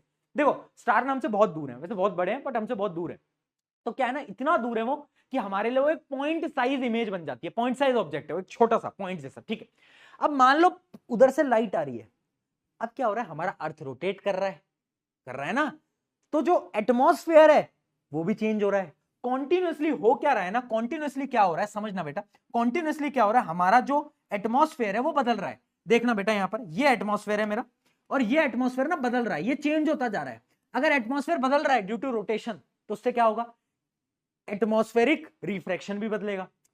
मान लो यहां पर यहां था, ठीक है, इसकी लाइट आ रही थी, अब क्या होगा, लाइट कभी इसकी बेंड करेगी, कभी इधर बेंड करेगी, कभी इधर बेंड करेगी, कभी इधर, कभी इधर, कभी इधर, कभी इधर, ऐसे लाइट बेंड करती रहेगी। क्यों? क्योंकि एटमॉस्फेयर का रिफ्रैक्शन सेम नहीं है ना, डेंसिटी बदलती जा रही है, क्योंकि हमारा अर्थ घूम रहा है। अब उसकी वजह से क्या होता है, कभी लाइट तुम्हारी आंखों में आती है, कभी लाइट कम आती है, कभी ज्यादा आती है, कमी आती है। इस वजह से तुम्हें लगता है ट्विंकल ट्विंकल लिटिल स्टार, ठीक है? तो इसका आंसर क्या है, twinkling of star is caused by atmospheric refraction. Due to continuous change in the air temperature, pressure and density, the refractive index of atmosphere keep changing, change hota ja raha hai, causing the path of starlight to bend irregularly. Since star appears as the point size object, एकदम छोटा सा point जैसा दिखता है, even a slight change in the light path leads to variation in brightness. यानी अगर छोटा मोटा भी चेंज हो गया ना, तो हमें क्या लगेगा, आइला यहां तो कुछ हो गया, स्टार तो ट्विंकल ट्विंकल कर रहा है। क्यों? क्योंकि हल्का सा चेंज आता है, हल्का सा, लाइट इधर इधर, मैं इधर चला, मैं उधर, वैसे ही, ठीक है? अब इसका एक और एग्जांपल है, वो मैं आपको बताता हूं, वो है advance sunrise and sun delay. मैं एक बताता हूं तुम्हारी शक्तियों के बारे में। तुम्हारे पास एक शक्तियां हैं कि तुम सूरज उगने से 2 मिनट पहले देख सकते हो और सूरज उगने के 2 मिनट बाद भी देख सकते हो। कैसे? समझाता हूं एक डायग्राम की मदद से। देखो, जब सूरज उगता है ना, इसका आंसर भी वैसे एटमॉस्फेरिक रिफ्रैक्शन ही है। तो ये आपका होरिजन होता है, पढ़ा होगा, ये होरिजन है। तो सूरज होरिजन के नीचे है, अभी उगा नहीं है सूरज, पर लाइट बेंड होते होते ड्यू टू एटमॉस्फेरिक रिफ्रैक्शन तुम्हारी आंखों तक आ जाती है। और तुम्हें क्या लगता है, तुम्हें लगता है अरे सूरज भैया प्रणाम, यानी 2 मिनट पहले तुम सूरज को देख लेते हो, सुपर पावर है बेटा, तुम ही हो शक्तिमान। ठीक है। सिमिलरली जब सूरज ढल जाता है, जब सूरज नीचे आ जाता है, तो 2 मिनट के बाद भी तुम सूरज को देख सकते हो, क्यों? क्योंकि लाइट तुम्हारी आंखों तक आती है ड्यू टू एटमॉस्फेरिक रिफ्रैक्शन। ठीक है जी, क्या बात क्लियर है? The sun is visible to us about 2 minutes before and actual sunrise. क्यों होता है? The reason is atmospheric refraction. याद रखना, रीजन क्या है? Atmospheric refraction. चलिए, बहुत बढ़िया। अच्छा, एक सवाल बार बार पूछा गया है, why do planets do not twinkle? Star तो करते हैं twinkle twinkle little star, planet तो नहीं करते। हम टेलीस्कोप से देख रहे हैं पर प्लैनेट तो ट्विंकल ही नहीं करते। क्यों? क्योंकि ना स्टार तो बहुत दूर है, प्लैनेट्स तो पास में है। हाँ, तो जब स्टार बहुत दूर होता है ना, तो वो हमारे लिए एक पॉइंट साइज ऑब्जेक्ट लगता है, हमें एक छोटा सा ऑब्जेक्ट। जबकि जो प्लैनेट है उसके अंदर बहुत सारे लाइट के सोर्सेज हैं, छोटे छोटे छोटे छोटे। तो अगर हल्का फुल्का वेरिएशन आ भी गया ना, किसमें? डेंसिटी में, तो वो लाइट हल्की फुल्की बेंड भी होगी, पर कभी भी हमें ऐसे ट्विंकल ट्विंकल इफेक्ट नहीं आएगा। रीजन क्या है? क्योंकि प्लैनेट्स करीब है, स्टार दूर। ठीक है, तो याद रखना, ये भी सवाल बहुत बार पूछा गया, स्टार मार्क कर रहा हूं। Planets are much more closer to earth than star. ठीक है, they appears as the extended source of light, यानी वो एक पॉइंट सोर्स नहीं होते, छोटा सा सोर्स नहीं है, एक पूरा प्लैनेट के अंदर बहुत सारे पॉइंट सोर्स होते हैं, बहुत सारे। ठीक है, each planets act like a group of tiny point sources. Atmospheric refraction effects each point slightly differently, यानी अगर इस छोटे से पॉइंट की जो लाइट आ रही है उसमें हल्का फुल्का लाइट बेंड भी हो जाएगी तो भी कोई फर्क नहीं पड़ने वाला। ठीक है, so the overall brightness remain stable, यानी जो ओवरऑल लाइट आ रही है वो कैसी रहेगी? बदलेगी नहीं, सेम रहेगी। क्या ये चीज क्लियर? समझे कि why do planets twinkle twinkle little star, how you wonder what you are. ठीक है, बहुत बढ़िया। ये कॉन्सेप्ट समझ गए। अब बढ़ते हैं इस चैप्टर के ऑलमोस्ट आखिरी कॉन्सेप्ट की तरफ, जो कि है स्कैटरिंग ऑफ लाइट। अच्छा, स्कैटरिंग ऑफ लाइट पढ़ा रहा हूं, बट उससे पहले एक चीज याद रखो बेटा, बहुत बार ना लाइफ में तुम्हें ऐसा लगेगा कि यार अब गिव अप कर देते हैं, नहीं हो पा रहा, पर ना कभी गिव अप मत करना। तुम्हारे सामने जो लड़का खड़ा है ना, ये तुमसे ज्यादा बड़ा नहीं है। आज के समय पर मेरी उम्र 23 साल। मैं अपने कॉलेज टाइम में ना, मुझे बहुत लोग बोलते थे कि यार क्या कर रहा है, क्यों पूरे पूरे दिन भर काम करता रहता है, क्यों मेहनत करता रहता है, क्या मिलेगा इतनी मेहनत करके, क्या होगा क्या नहीं होगा। सब लोग उस समय पर प्लेसमेंट वगैरह ले रहे थे, मैंने नहीं ली, मैंने जॉब नहीं ली, मुझे जॉब मिली मैंने ठुकरा दी। उस समय पर मेरी फाइनेंशियल कंडीशन अच्छी नहीं थी। वो लड़का जो कि रेलवे में बिना टिकट के ट्रेवल करा करता था, ठीक है, पर एक जज्बा था, एक जुनून था, यार बेस्ट लगाना है, अपनी मेहनत लगाना है, जो होगा देखा जाएगा। पर अगर आज मैंने अपने सपनों के लिए काम नहीं करा ना, तो मैं खुद को अपनी शक्ल नहीं दिखा पाऊंगा। तो मैंने मेहनत लगाई, आज मैं तुम्हारे सामने खड़ा हूं यार। वो लड़का जो कि ट्रेन की टिकटों में बड़े छुपा छुपा के ट्रेवल किया करता था, इधर से डब्बे से इधर भागा करता था, क्योंकि उसके पास टिकट नहीं हुआ करती थी, आज वो फ्लाइट, कोई भी फ्लाइट जो उसकी मर्जी हो वो करा सकता है, प्राइवेट जेट ले सकता है ना वो लड़का। तो यानी चीज ना बदलती है। कैसे बदली? मेहनत से। तो कभी भी तुम्हें गिव अप करने का मन हो ना, याद रखना, अगर मैंने कर लिया ना, तो तू तो मेरा स्टूडेंट है यार, तुम बिल्कुल करोगे, कुछ बड़ा उखाड़ोगे जिंदगी में। ठीक है, चलिए अब आते हैं स्कैटरिंग ऑफ लाइट की तरफ। स्कैटरिंग ऑफ लाइट क्या है? ये 9th में वैसे पढ़ा था, पर 9th में तुमने पढ़ाई नहीं करी थी, कोई बात नहीं। क्या होता है जब लाइट आती है और छोटे छोटे पार्टिकल से टकराती हैं, ये लाइट है, और जब छोटे छोटे पार्टिकल से टकराती हैं तो लाइट क्या हो जाती है? अलग अलग डायरेक्शन में रिफ्लेक्ट हो जाती हैं, अलग अलग डायरेक्शन में रिफ्लेक्ट हो जाती हैं, फैल जाती हैं, और उसी प्रोसेस को हम बोलते हैं स्कैटरिंग ऑफ लाइट। क्या बोलते हैं बेटा? Scattering of light. ठीक है, reflection of light from an object in all direction is called scattering of light. याद रखना, डिस्पर्जन था 7 रंगों में डिवाइड करना। स्कैटरिंग क्या है? लाइट टकराई और हर डायरेक्शन के अंदर क्या? फैल गई, उसको हम बोलते हैं स्कैटरिंग। ठीक है, अच्छा, अब स्कैटरिंग किस पे डिपेंड करती है समझना। अगर छोटा पार्टिकल है, अगर छोटा पार्टिकल टकरा रहा है, तो वो जो हल्की फुल्की लाइट है ना, जिनकी वेवलेंथ कम है, वो स्कैटर हो जाएंगी।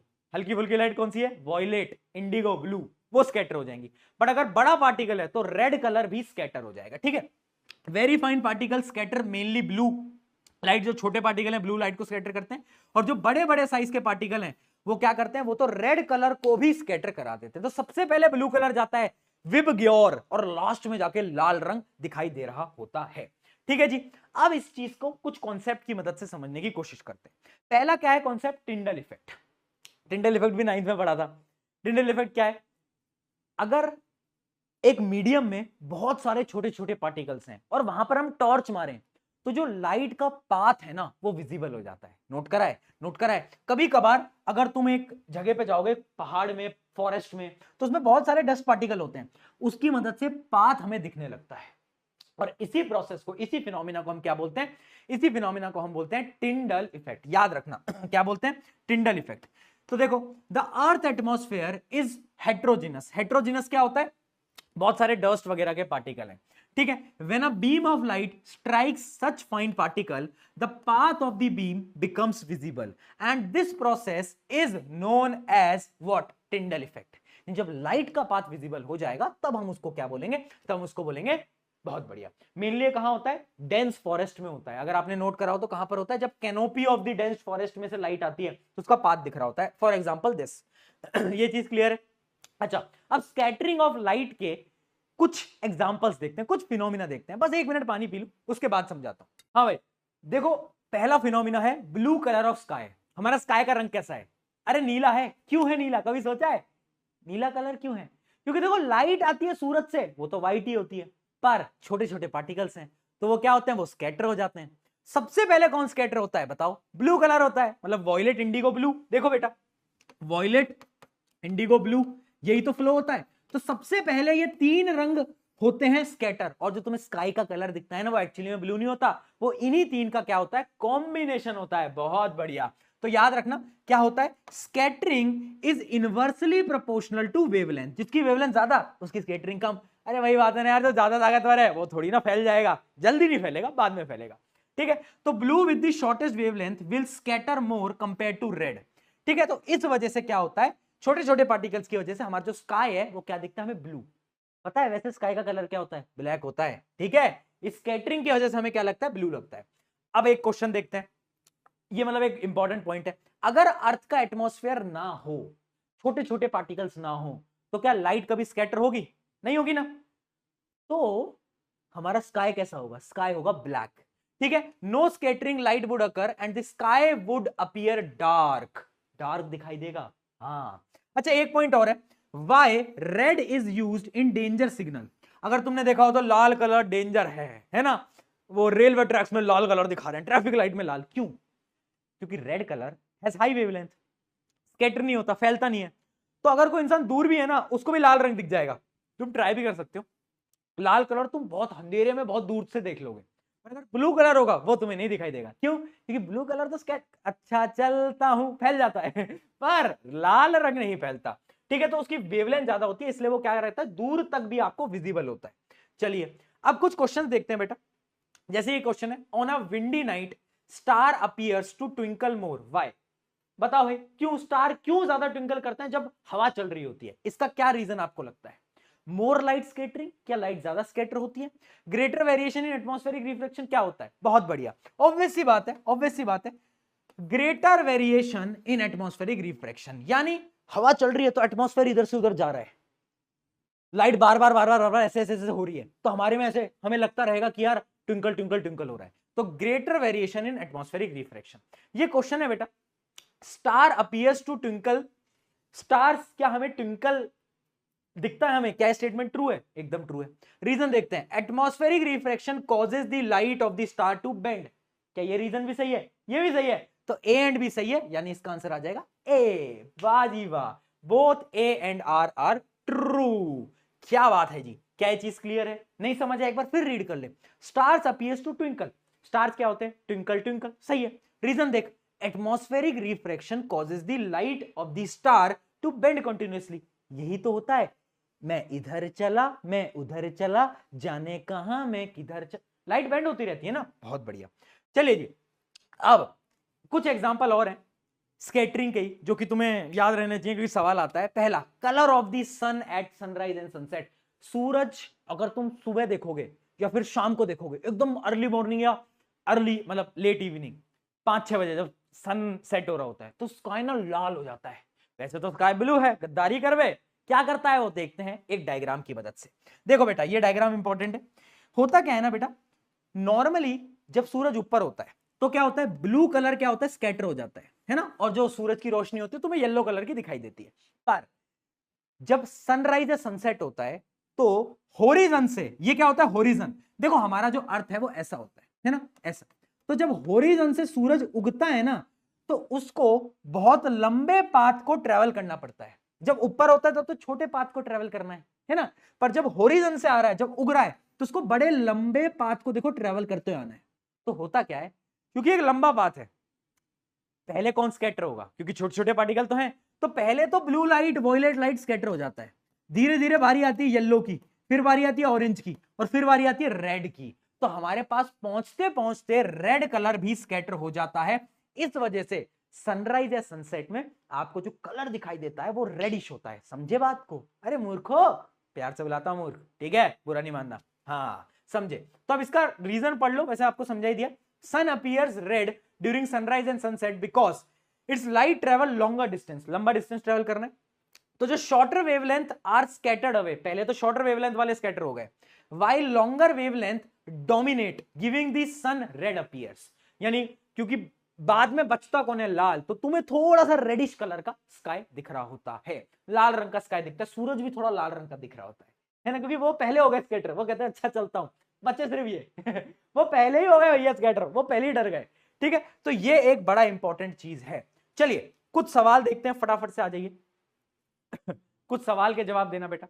पहला सवाल आपकी स्क्रीन के ऊपर दोस्तों ये रहा, tiding tiding tiding. When a beam of white light passes through a region having very fine dust particle, the color of the light mainly scattered in that region is। आपको क्या बताना है, एक लाइट है जो कि व्हाइट लाइट है, ठीक है, और वो क्या कर रहा है, reason having very fine dust particle, यानी बड़े छोटे छोटे पार्टिकल है। तो किसकी स्कैटरिंग होगी, जो सबसे कमजोर होगा वही तो हार मानेगा। सबसे कमजोर कौन सा है बताओ इनमें से, इनमें सबसे कमजोर कौन सा है, ब्लू है, विबग्योर। देखो ऑर्डर हमेशा याद रखना बेटा, अगर ये ऑर्डर तुमने याद कर लिया ना तो जिंदगी में मजा ही मजा आएगा। ठीक है, ये कम है, ये इससे ज्यादा, इससे ज्यादा, इससे ज्यादा, इससे ज्यादा, इससे ज्यादा, इससे ज्यादा, tiding tiding tiding tiding tiding, आगे के डायरेक्शन में। ठीक है जी, चलिए आगे बढ़ते हैं। डिफाइन एटमॉस्फेरिक रिफ्रैक्शन, पेपर में पूछा गया। एटमॉस्फेरिक रिफ्रैक्शन क्या होता है, bending of light due to change in densities of atmosphere, यानी जो ऑप्टिकल डेंसिटी है उसमें अगर बदलाव आ रहा है तो क्या होगा, लाइट बेंड करेगी, उसी को हम क्या बोलते हैं, atmospheric refraction. Explain the following effect with the reason. पहला है ट्विंकलिंग ऑफ स्टार। क्यों होता है बेटा ट्विंकलिंग ऑफ स्टार, बताओ? क्योंकि अभी बता दिया कि क्योंकि हमारा एटमॉस्फेयर कॉन्टिन्यूसली चेंज हो रहा है, उसकी डेंसिटी चेंज हो रही है, तो लाइट जो है वो बेंड करती रहती है, और उसकी वजह से हमारी आंखों के अंदर जो लाइट की इंटेंसिटी आती है, जो ताकत आती है लाइट की, वो कभी कम होती है कभी ज्यादा होती है, वो वेरी करती रहती है, जिस वजह से हमें ऐसा लगता है कि light twinkle twinkle. Advance sunrise and sunset क्यों होता है, 2 मिनट पहले सनराइज देख लेते हैं और 2 मिनट बाद तक सनसेट देख सकते हैं। ठीक है, तो जैसे आपको बता भी रखा है, ये डायग्राम भी याद रखना, मान लो ये मैं हूं तो सनसेट भी हो गया ना अगर अंदर, तो भी उसकी जो सनरेज है ना बेटा वैसे बेंड होते होते आपके पास आती रहेंगी। तो आपको ऐसा लगता है कि सूरज यहां पर है, पर सूरज तो चला गया, पर आपको लग रहा है। अच्छा, इसका एक डायग्राम भी था, वो मैं आपको डायग्राम दिखाता हूं, उससे आपको और क्लैरिटी मिलेगी। इसका एक डायग्राम था, देखो रियलिटी क्या है, सूरज अंदर जा चुका है, बट हमें क्या लगता है, हमें ऐसा लगता है, समझे, इतना गैप आ जाता है, सूरज जा चुका है बट हम कह रहे हैं हेलो सूरज जी आप तो यहीं हो, तो इतना बड़ा क्या आ जाता है, गैप इसके अंदर आ जाता है। ठीक है जी, चलिए अगले सवाल की तरफ बढ़ते हैं। अगला सवाल, while watching a sunset Arjun observed that the sun appeared oval in shape। बड़ा अच्छा सवाल है बेटा। अर्जुन जी ने क्या देखा कि जो सन है ना वो उसकी शेप थोड़ी सी ओवल है, ठीक है, and stayed visible for some time even after it had gone below the horizon. नीचे चला गया उसके बाद भी दिख रहा था। क्यों दिख रहा था, अभी बताया ना, क्योंकि हम 2 मिनट बाद तक देख सकते हैं ड्यू टू एटमॉस्फेरिक रिफ्रैक्शन। पर एक और सवाल है कि भाई ये बताओ कि सूरज जो है वो ओवल क्यों दिखाई देता है। अगर तुम ध्यान से कभी देखोगे ना सूरज को, वो ओवल क्यों दिखता है, जब सनराइज या सनसेट होता है मेनली तब तुम्हें ओवल दिखेगा, क्यों, क्या लगता है, सोचा है कभी ओवल क्यों दिखता है? मैं बताता हूं क्या होता है कि एटमॉस्फेरिक रिफ्रैक्शन है ना, वही मेन रीजन है। The sun looks oval because lower part is more refracted than the upper part. जो नीचे वाला पार्ट होता है ना बेटा, ओवल दिखता है तुम्हें, क्यों क्यों, क्योंकि जो नीचे वाला पार्ट है वो क्या है, वो ज्यादा रिफ्रैक्ट होता है, ठीक है, तो याद रखना लोअर पार्ट जो है वो ज्यादा रिफ्लेक्ट होता है मोर देन अपर पार्ट, ऊपर वाला कम होता है, लोअर वाले का रिफ्लेक्शन ज्यादा है तो हमें वो लंबा दिखाई दे रहा है, ऊपर वाला छोटा दिखाई देता है। ठीक है, तो इसका आंसर भी क्या है, एटमॉस्फेरिक रिफ्रैक्शन इसका सही आंसर होने वाला है। क्या ये बात हमें क्लियर है?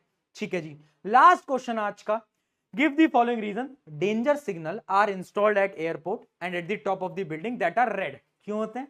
वेवलेंथ, स्कैटर नहीं करता ये। अगला, sky appears dark to the passenger flying at very high altitude. अगर कोई हवा में ऊपर उड़ रहा है ना तो उसको स्काई पता है डार्क दिखेगा। क्यों? क्योंकि अगर हम ऊपर उड़ रहे हैं तो सनलाइट नहीं है, और सनलाइट नहीं है तो ब्लू स्काई दिख ही नहीं सकता, ब्लू स्काई नहीं दिखेगा फिर, क्योंकि ब्लू कलर तो सनलाइट की वजह से आता है, स्कैटरिंग की वजह से आता है। सन अपीयर्स रेडिश, ये बता दिया। School buses are painted yellow, क्यों होते हैं स्कूल बसेस पेंटेड येलो, ये बताओ। मैं बताता हूं, देखो school buses are painted yellow because yellow has the high visibility, यानी ना लाल रंग दूर तक चलता है, बट इजीली अगर मुझे कोई कलर देखना है ना तो येलो है। तुम कपड़ों की दुकान में जाओ, येलो देखोगे तो सबसे पहले नजर येलो पे जाती है। ठीक है, high visibility and easily noticed in dim light. ठीक है, इस वजह से येलो कलर की स्कूल बसेस बनाई जाती है, तुम्हें दिख जाए कि दूर से दिख जाए कि अच्छा येलो नोटिसेबल है, दिख जाता है। ठीक है, तो फाइनली मेरे भाइयों बहनों मित्रों दोस्तों, यहां पर हमारा चैप्टर हो गया है समाप्त। ठीक है, एंड नोट्स मिल जाएंगे, टेलीग्राम ज्वाइन कर लेना। पर एक बड़ी प्यारी चीज मुझे आपको बताना है यार, मुझे पता है बहुत बार ऐसा होता है कि गिव अप तुम्हें लगता है कर दो, बट गिव अप तो कभी मत करना, है ना। और स्पेशली लड़कियां हैं जिनके घर में कभी कभार वो ताने सुनती हैं कि क्या कर लेगी पढ़ के, तो लड़कियों तुम तो याद रखना कि इंसान ना मकान बना सकता है पर उसको घर एक लड़की बना सकती है। ठीक है, और लड़की चाहे ना तो जीवन में कुछ भी कर सकती है। तो पहले तो तुम डिमोटिवेट नहीं होना, और अगर तुम डिमोटिवेटेड हो कोई भी, तो एक ना एक बहुत प्यारी लाइन है, एक मूवी की लाइन है कि अगर एंडिंग, एक फिल्म की एंडिंग अगर सैड है ना, दुखी एंडिंग है ना, तो इसका यह मतलब होता है कि पिक्चर अभी बाकी है मेरे दोस्त, यानी अगला पार्ट जल्दी आने वाला है। सिमिलरली अगर तुम्हारी लाइफ के अंदर तुम्हें कभी भी ऐसा लगता है ना कि यार नहीं नहीं हो रहा है, कुछ भी नहीं हो रहा है, सब कुछ बुरा जा रहा है, तो याद रखना अभी तुम्हारा कमबैक आएगा और वो तुम लेकर आओगे। चलिए, ऑन दिस नोट शुक्रिया एवरीवन। नेक्स्ट लेक्चर कौन सा चाहिए कमेंट में जरूर बताना। मैं हूं आप सभी का अपना प्रशांत भैया, मिलते हैं नेक्स्ट लेक्चर के अंदर। Bye bye, take care, bye.